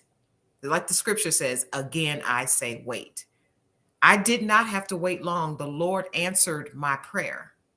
I was not divorced long. And when I introduced them to my children, they're like, oh, yeah, I know you. You're that preacher. So that the respect was there. It just meshed. Why? Because it was the will of God. When it's the will of God, nobody can fight you. People didn't understand it. They were like, how did she get a husband? She has 14 kids. Wow. The will of God. Yeah. The will of God. So yes, we have been married for 14 years. He loves me immensely. If the world was his, he would give it to me all. Anything I need, he does it, and vice versa. So I stand with him and I stand by him in submission, total submission. I love him. And this is why we're so blessed. And that right there, that's so powerful what you just said. And again, we here on the show, we talk a lot about as opposed to saying submission, we say alignment, in total alignment with our significant others and things of that nature. But that was the thought that I had in mind, because you have a lot of, you're a business-minded woman, and so, strong, business-minded, all that good stuff. Yet from what you just said, there's a dynamic that says, okay, that is my husband. He takes the lead here in this house. That's right. And I think that's important, because even when you said wait, ladies, wait, it's not wait and go twerk at the club. It's not wait and go become your greatest ratchet self. No, it's wait. it's wait, yet work on yourself. Focus on goals. Focus on you and moving yourself and family forward. And just as anything else, as this antenna is putting out those signals, right? Those positive signals. You already had in your heart, your spirit, what you wanted, in a man. You obviously went through understanding what you don't want. And ultimately that antenna, that focus right there. Those vibrations went out and brought that man to you. Right. And another thing is that men are watching, and they're watching the twerking. They're watching the behavior. They're watching what you wear. That might be good to look at, but I've got 4 sons. That's great. But once they're trying to wife you, you got to cut all that stuff off. They don't want a ratchet woman. They want a wife. This is why my 4 sons are single today, because that's great to look at, but the women couldn't tone it down. So I don't know. I mean, I know, for me, I am my children's role model. Not Beyonce, not the ratchets. I'm their role model. They need to see a virtuous woman. They need to see a woman who's submitting to her husband. And if she's working, they need to see her working, earning a keep, coming home and taking care of her home and her family, and etc. I don't even know how we got on this subject. You guys, how do we get on this subject? You know what? The mindset and the mindset that is revolved around being able to be focused and see opportunity. Right. And as Brother John asked about being in that mindset, for you, Norvel, just the same, how have you been able to stay focused and keep that mindset towards this positive movement that you got going on, especially around this tax lien stuff that you guys are doing together? Man, we're born in this world with potential and purpose, and each of us, we was born with a talent, That's right. But when you discover what your purpose is in life, your desires kind of fall. It's fall to the ground. I mean, it's if you're trying to be a servant leader, not what you want to do is gonna fall to the wayside. So what I'm saying is, to be more clear, for me, learning that the system was designed to keep us in bondage, and seeing so many people, man, that was lost, not having nobody leave a legacy for me, saying, or my children. I said, man, it's we have to do better. So I discovered my purpose was to inspire people to do great things and help them play at their full potential. Because a lot of us, we playing, we in business, we in, might have our careers. You have so many people I see settling that have the potential to be great, but they just say, you know what, I'm good right here. And then they'll meet somebody like me, and I'll be like, man, you could be here, you could do this, and I'm encouraging them, and I'm inspiring them, and I'm showing them, I'm educating them, and guess what? Next thing you know, man, they thinking, all right, I'm gonna be the next billionaire. You know what I'm saying? Because they had a conversation. But tell you something, you have a conversation with me one-on-one, you're not gonna be the same. That's right. My purpose. That's right. That's my purpose, man, is to push you to your full potential. Because none of us are playing at 100%. That's that. Right. That's right. If you was playing at 100%, boy, there's always room for improvement. Yeah. Right. What did I say after conversing with him the first time, before we even brought him on the show?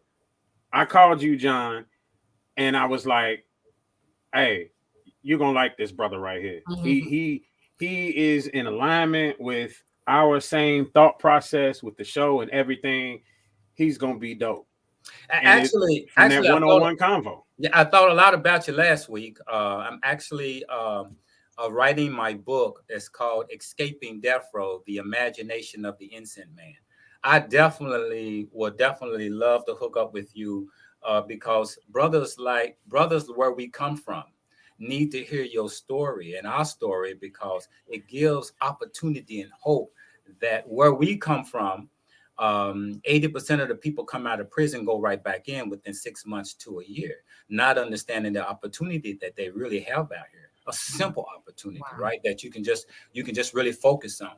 But a lot of them don't believe it. It's like if I go to the hood where I grew up and I'm talking to a gang member or someone that's in the hood that I grew up with, and I'm saying, hey, man, you can change your life. You can turn yourself around and you can really do something. If I'm standing on the corner with them, they look at me and say, brother, you here with me? What you mean what you talking about? I can do better. You ain't doing no better. Right. So basically, when we come out in situations, I know that there's a lot of people, and you're always going to have haters, but that's okay. But there's a lot of people who knew where you came from and see where you are. It's like that's inspiration for them. Just seeing your success makes them feel that opportunity is possible, but they have to see it. It's not like we can just come out on the corner and just kick it with someone and tell them to do right, and yet we can't show it.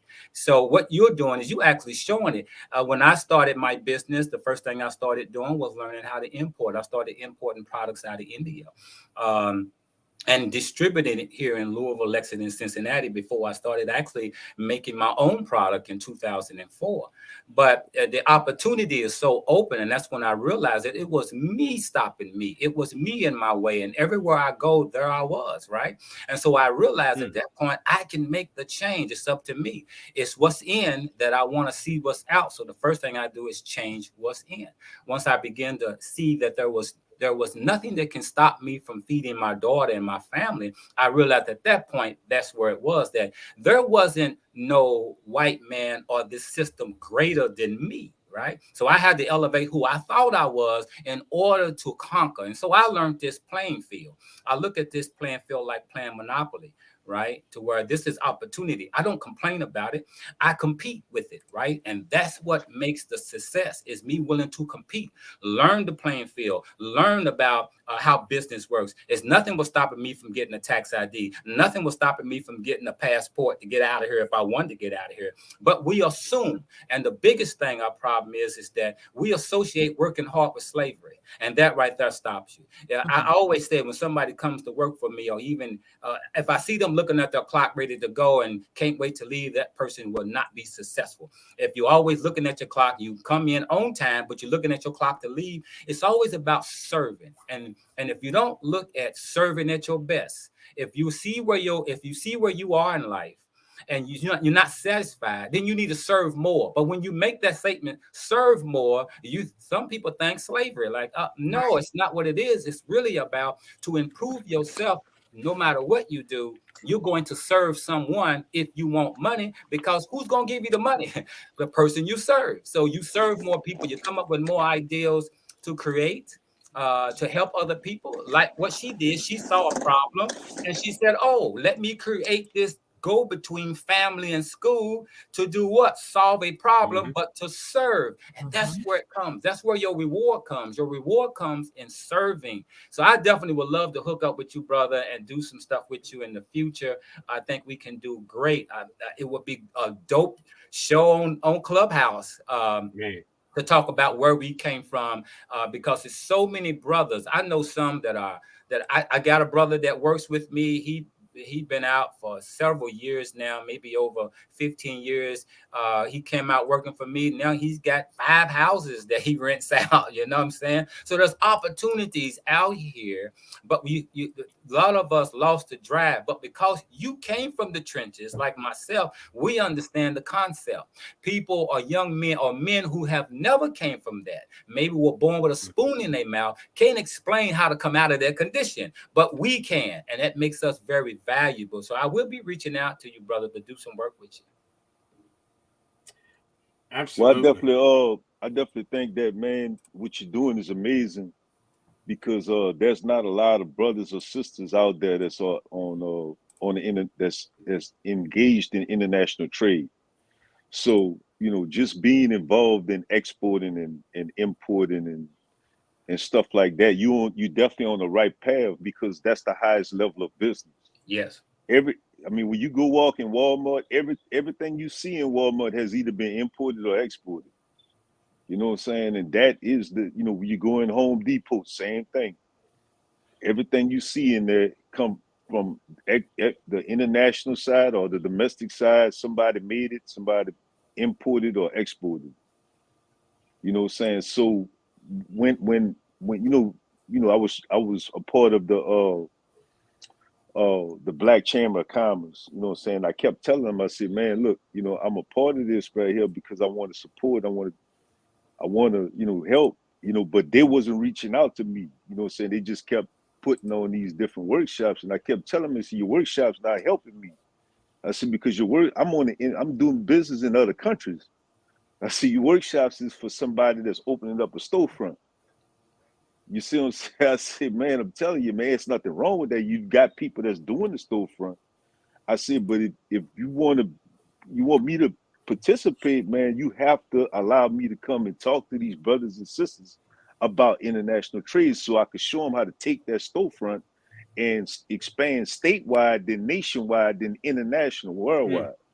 You see what I'm saying? And when I had to talk with the brother, he understood where I was coming from. I guess he just never, conversated with somebody that was doing it. And it's not, I understand why. It's not a lot of Black folks doing international trade. Nope, it's not. And then at the same time, a lot of people and us, I really feel like sometimes that we're some of the worst at it.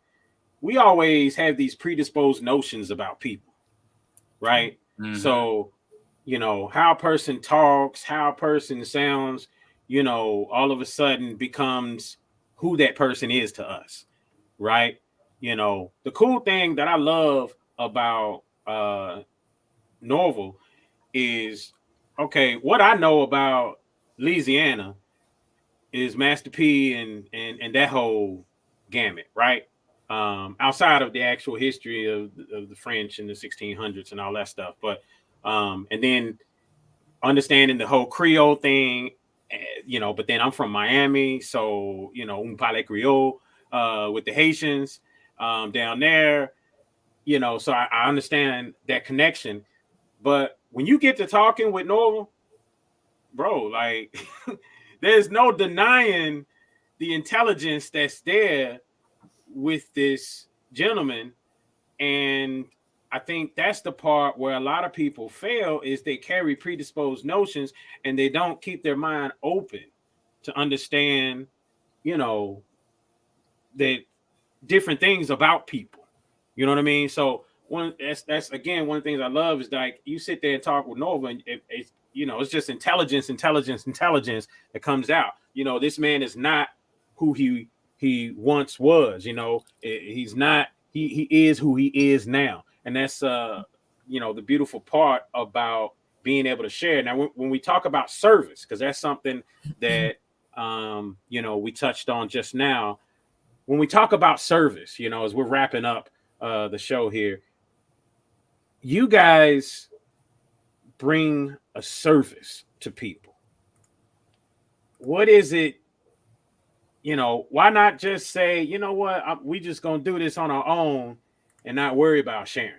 You know, what keeps you going back and continuing to be there to help people every day? Because this isn't a situation, folks, where you just see them on Clubhouses. No, you can reach out and touch them. You know, you can hit Dorothy up and have a one-on-one consultation with her. And yes, folks, ain't nobody out here doing stuff for free. So let me just say that, you know, because a lot of us, we like to do that. We like to go and try to pick people's brains and stuff, and don't understand that their time is valuable. So, but nonetheless, you have the ability to do that. And I'll be the first to say, if you're not willing to invest in yourself, then, you know, I don't know what you think about other people investing their time in you. But what keeps y'all continuing to do this all the time? You've been doing this strong for 2 years with each other in business, sharing this stuff to the world. What keeps y'all doing it? Well, it's just my way of giving back, man. So I mean, you know, that's my way of helping, doing my part to make this world better, man, to help our community get better and get out of bondage and stuff like that. So that's all it is for me. I actually, you know, I don't do consultations, but a lot of people call me from Tax Lean Tuesday. Plus, we got a real estate investment club with over 100 members. We pretty much pool our money together and we buy properties, you know, nationwide. But you know, I talk to people, mentor people, even when I'm not even trying to mentor people. I'll be mentoring people, and I just do it, man, as a way to give back, man. Because, man, you know, trust me, I make a lot of money with my liquor company. You know, but people don't understand, boy, that international trade deals with every industry. So it's not just spirits, wine and spirits. Is you know, agriculture, is oil, gas, is transportation, is so once you get into it, like my brother know, John know, you get into, you could fall in any industry or fall in a bunch of industries, man. And you know, man, you make $1 million on one transaction, man, on the international side. You know what I'm saying? So it ain't, you know, it ain't, you know, it's not like you know, all right, you listen, in business, you have direct to consumer, business to business. All right. You got manufacturer to wholesale to retail to consumer. You know, so once you understand business, man, you're gonna try to aim to become the biggest part of it. All right. Like I said last week, man, we do not control the distribution, you know, and that's a problem. And you know, it's like they're not even trying to. When it's not hard. We've been saying that it's simple. It's a simple process. It's not difficult. All right. But it's the mindset of people. It's the mindset of people coming together, learning to work together. Now, Dorothy, as you give your you know, input on service as well, you know, why you do what you do. Mhm. And I had something in mind. Lost my train of thought, but go ahead and just kind of give us an idea of, what keeps, why do you keep doing this? Well, I mean, we said it from day one, is to see people win. Nowhere can you do this and it be legal. Tax liens and tax deeds is a great way of buying real estate without a mortgage. Most Americans will never qualify for a mortgage, i.e., say, for instance, pay stubs, W-2s. You got a lot of people who get paid under the table. You got waitresses that make $0 an hour and live off tips. You have people, like you were saying earlier, that are incarcerated. Who will hire them? Nobody. A lot of people will not hire you. And if they hire you, they're going to give you mediocre money. You're not going to be at your full potential. So people, especially people just getting out of jail, if you've been putting money on his books, okay, if you've been supporting him while he's in prison, when he gets out, why not sow into him? Don't stop investing in that young man because he's out of jail. He's out. Now take your income tax or take the money you've been putting on his books, invest in him. The next tax auction, now you know what? He has property. He's the landlord. He's the lender. You see what I'm saying? He doesn't need to borrow. These properties are without mortgage. And 9 times out of 10, people that are incarcerated are handy. Fix up your own property. Take your time fixing it up. No need to get a loan when you could do it yourself. Absolutely. So it's about using your skills. It's about getting this information out to as many people as we can, which was the reason why we created the ebook, Property Tax Liens and Investors Guide, which was another reason we opened the Clubhouse and we're on it for 6 hours straight. Another reason why we opened the Facebook group, All Things Tax Liens. Then we started a travel committee. Tiffany Tayus, hats off to you. She heads up our travel committee. So now we're teaching people who knew nothing about tax liens how to invest across these United States with us, the tax lien experts. We are sitting at the auction with them. So it's phenomenal. Our first goal is to get it into hands of people like us because we have been oppressed. We have been behind the 8 ball. And this stuff has been going on legally right at your local tax assessor's office since the beginning, even in biblical days. You don't pay your back taxes. If you don't pay your taxes, they will be sold. Now, we also knew if we don't pay our taxes, the taxes will be sold, but no one ever taught us the flip side of the coin. And that's what we're here for. I helped my daughter get a property on the after tax sale list. We haven't even talked about that. She lives in LA. Her and her husband have master's degree. Couldn't afford property out there. So she stays with us every summer. I taught her about tax liens. She came into the clubhouse. She bought a 2-bedroom cottage right here where I live for $7,000. She has the deed to it in her hand. My husband, who owns his own business, already went in, put in her with new floors, carpet, custom cabinets, and she's currently looking to rent this 2-bedroom cottage out right now. Wow. She will collect every dime, no mortgage, and if she chooses to sell it right now, she can get about $150,000 for it. That she only pays $7,000 for. Man, that's why we do it.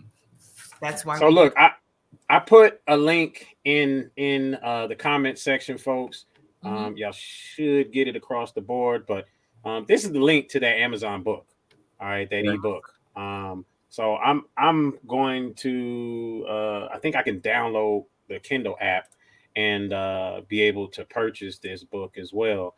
But ever since I met you guys, and I don't even remember how I got into the whole tax lien group, but ever since then I've been doing some research. I'm on the phone with Norvel and I'm pulling up websites and stuff like that pulling up. I'm finding lists and whatnot from the tax assessor's website, the parcel numbers, all this stuff. And now I just want to hone it all in and fine tune it to where I can step by step really know what I'm doing. So I'm, y'all definitely gonna see us there. And one of the things I wanted to say, I lost my train of thought earlier, but when Norvel said what he said about his service, right? He's like, look, I make a lot of money with this liquor thing. We as a people have this thing about wealth. I've heard people say things like, when you get rich, you change, or you get rich, then you go broke. I mean, just all these weird little thought processes about that. If you notice what he just said, creating wealth gives you one major important thing. It buys you time. It buys you the ability to take time to do things that you want, do things that you're passionate about. And in this case, if y'all ain't heard it by now, and listening to this brother, and listening to this sister, it's the ability to serve. That's what they want to do. That's it. And a lot of us get caught up with everything that we have to do, and we don't get the ability to do what we want to do, right? I think in the heart of most people is a good person. But life can take people in different directions, and our mindset begins to change in accordance with that, right? People end up in survival mode because of hardships, and now they're not thinking in this positive direction, right? Everything's about survival. So creating wealth is not a bad thing, because it gives you the ability to have time to serve other people just the same. So y'all get a chance, jump online and check this book out. Absolutely. On Amazon. And it's definitely worth what you see. Y'all see their names up there: Norvel, Dorothy, Ayana. Y'all see those names. So nobody's pulling nobody's leg here. This is real deal. It's so real. Check it out. Yeah. Any last words from anyone? Well, to add to what you were saying, man, I just want to say, man, God gives man the power to build wealth, and you have to keep God first, and everything is going to fall in place, man. You know what I'm saying? But that's the reason why, if you're a servant leader, most people, they chasing the money and stuff like that, and they don't understand that making money is just a byproduct of doing things that we really enjoy doing. That's it. The money gonna come. But money should never be the goal within itself. It should never be the end goal. The end goal is, like the brother was saying, man, coming up with big solutions, with solutions to big problems. If you just come up with a solution to a problem that affects 1 billion people and charge $1, you're instant billionaire. You know what I'm saying? I mean, so it's not all the time I'm trying to make $1 million off this one project or one deal.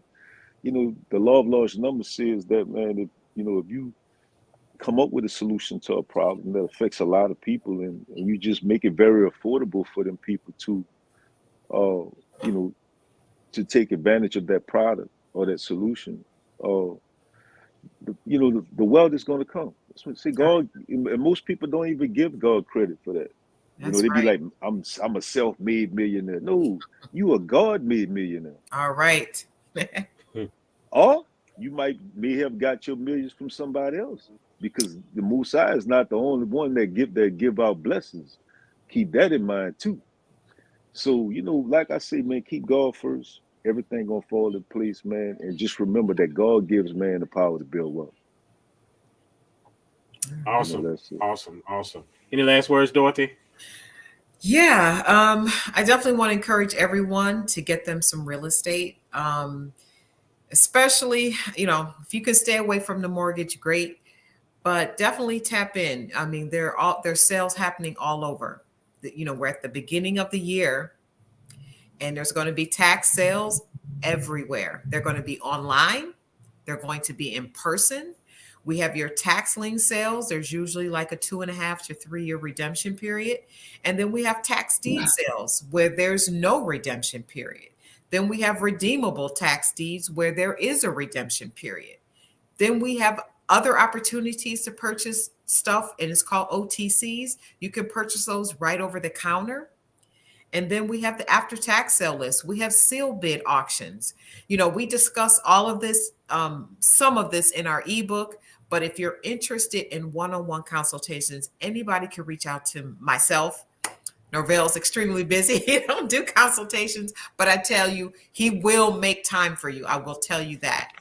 So we're taking consultations all the time, but definitely get you some real estate. And God bless everyone. God bless everyone. And thank you so much for having us. Absolutely. This is going to replay plenty and catch a lot of views over the next week or so. I'm grateful because I see where this is going.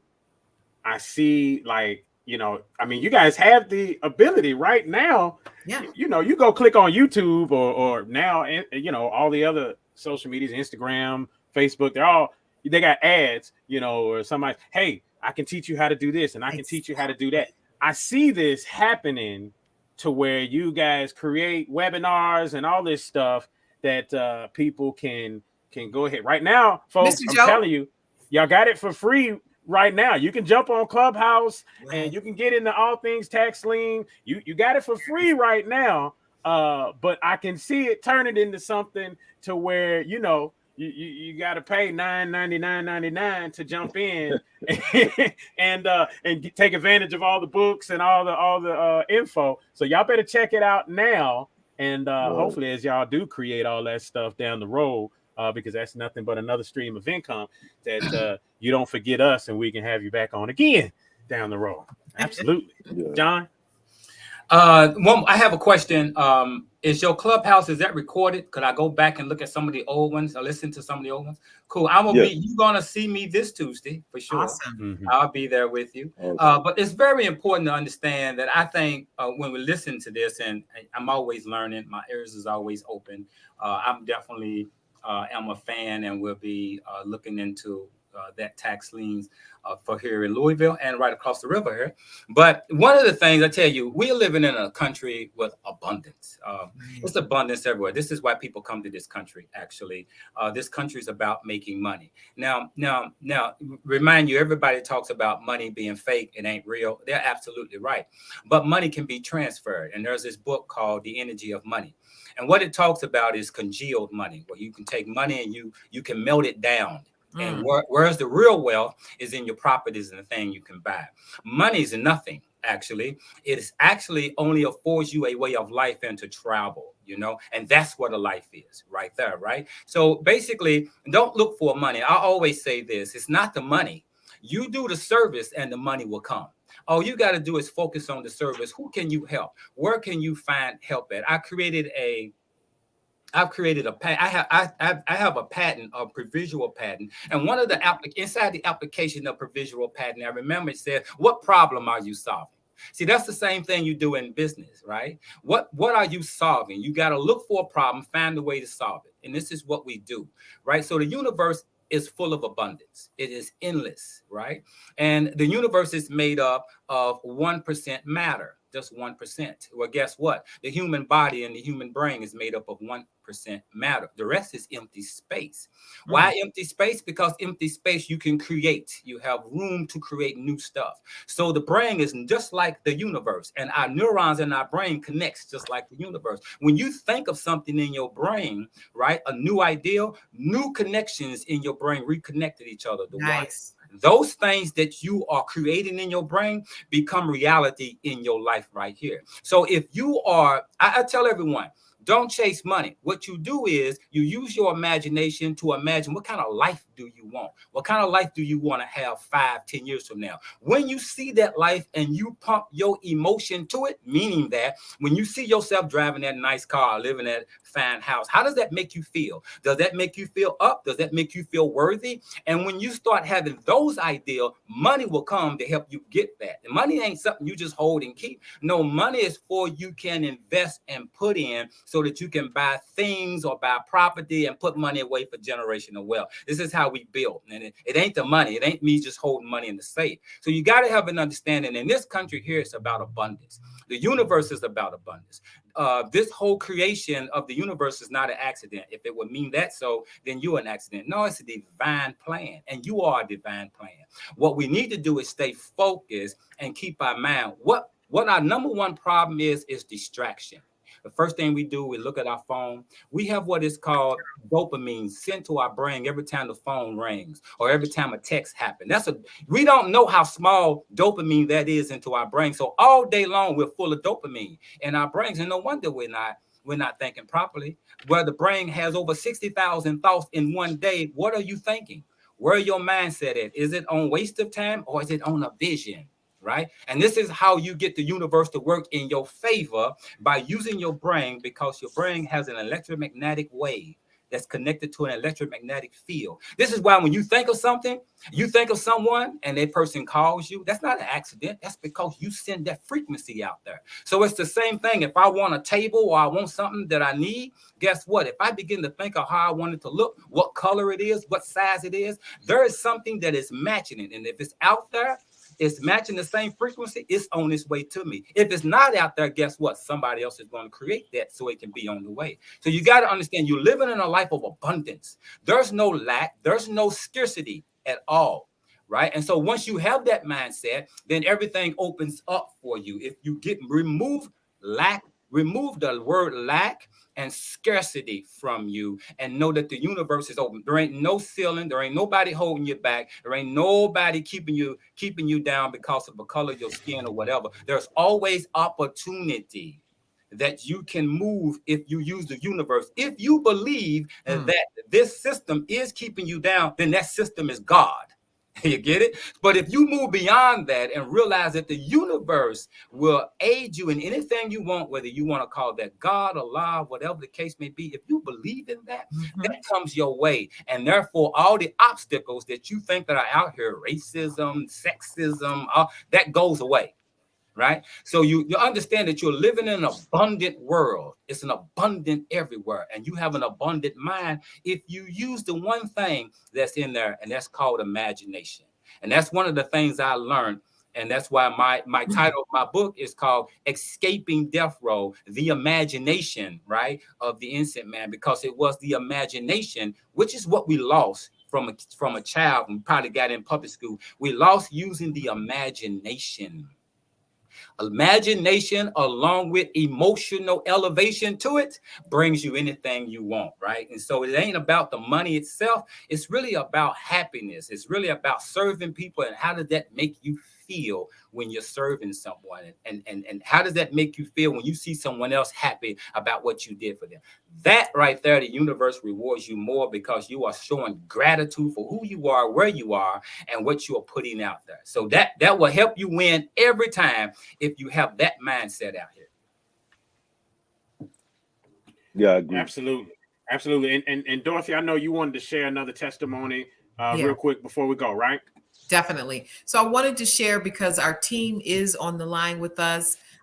We did have a testimony of a young woman who we were bidding in Alabama. She picked up 26 acres, you guys, for $150.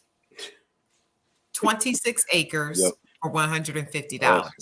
Awesome. Another friend of mine, we were all bidding in the same auction. She picked up an entire grocery store. Oh. An entire grocery store in Alabama. I picked up about 3 condos. One was $1,400, one was $600. My dream condo downtown Alabama was $2,800, appraising at $400, a little under $500,000. So it's real, it's happening, but I definitely wanted to shout out the real estate investment group that is watching. We love you guys. The Tax Lien Tuesday group is here as well. And we just wanted to say thank you for showing up and showing out because they're on the line. That's Crystal, Angela, Tiffany, Tayus, Corey's here. Who else is here, Norvel? Because I know they were commenting. Look at everybody. JR. We got everybody, the whole club. We have a phenomenal we got over 100 members. We got 100 members. We even have a wonderful attorney, Crystal, who's our attorney for Indiana. So if you're looking to bid there, definitely reach out to us. She will show you the process and she will handle your deed work as well. Absolutely. Awesome. Absolutely, man. I freaking love this. Absolutely. I love this. Everything's on that list, Mr. Joe. Industrial property, commercial, residential, townhomes, condos, houses, land, acreage, everything. Listen. Let me tell y'all something. You got this right now. You can tap into this information for free right now. Everybody who's watching, if you're not already, go to All Things Tax Liens on Facebook and join that group. They got almost 10,000 members there in that group. Go ahead and look up on Tuesday. Look up. Actually, the way I found it was I think I typed in Norvel's name, Norvel Lasserre, right, and that's how I found it for the Tax Lien Tuesday. That's 7 p.m. Eastern, 6 p.m. Central. Y'all definitely want to check that out. And as they say all throughout the group, all the time, get yourself some real estate. You definitely want to do that because I tell you what, hey, and you better do it now. Because with all these great stories happening, they might change the rules. So you better tap in now. I'm just getting excited over here, tapping in. Because listen, folks, generational wealth. I got a video right here queued up that I'm gonna show before we step out, where a mom gifted her son 3 houses for his 16th birthday to build wealth. Yeah, so we're gonna show that real quick, and then we're gonna jump out of here after that. But folks, it's been absolutely fantastic. We definitely got to have you guys on again because this is just fun stuff right here to talk about. But we'll show this video, and again, thank you guys so much for being a part of this. We appreciate it. We appreciate you. Thank you. Well, thank y'all. Number 1. So you got a real estate power of attorney, you got an LLC, and you got a state of Ohio certificate. But wait a minute, hold on. Gift number 2. What does it say? Ohio quit claim deed. According to your real estate, your LLC, mommy purchased your first house for you. It's all ready. It's all set. You got a tenant in there. I done did everything for you. Gift number 3. Ohio General Warranty deed. That's right. That's house number 2. All in your name.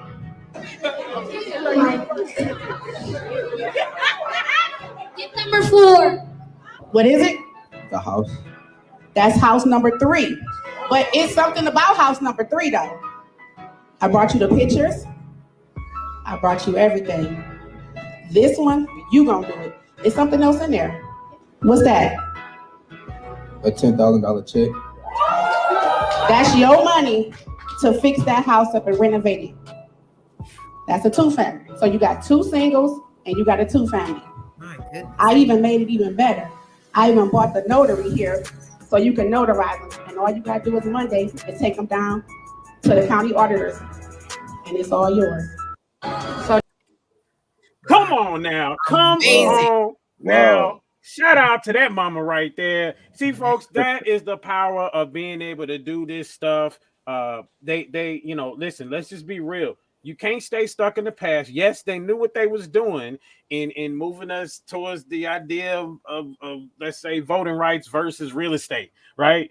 So they knew what they was doing. All right, folks, this is a chance right now with these amazing folk to go ahead and just jump in and do something. Don't sit here and talk about how you can't, because guess what? If you and 4 other people come together and pool your money together, you can, or you can do it yourself. $150. Hey, if you got 100, I got 50 for you. Let's get together and we'll go make a purchase. But come on, jump in, folks, and let's make it happen. Folks, again, we'll see y'all. It is the Tipping Point Morning Show. We appreciate it. Same place, same time next week, folks. Appreciate Peace. you, brother. Absolutely. You are listening to The Tipping Point Show with your host, Mr. Just Ask Joe, John Yeah. You ready? Streaming live all over his social media and on your favorite music and podcast streaming platforms. Yeah, you know what it is. Also, check out thetippingpointshow.com. The Tipping Point Show.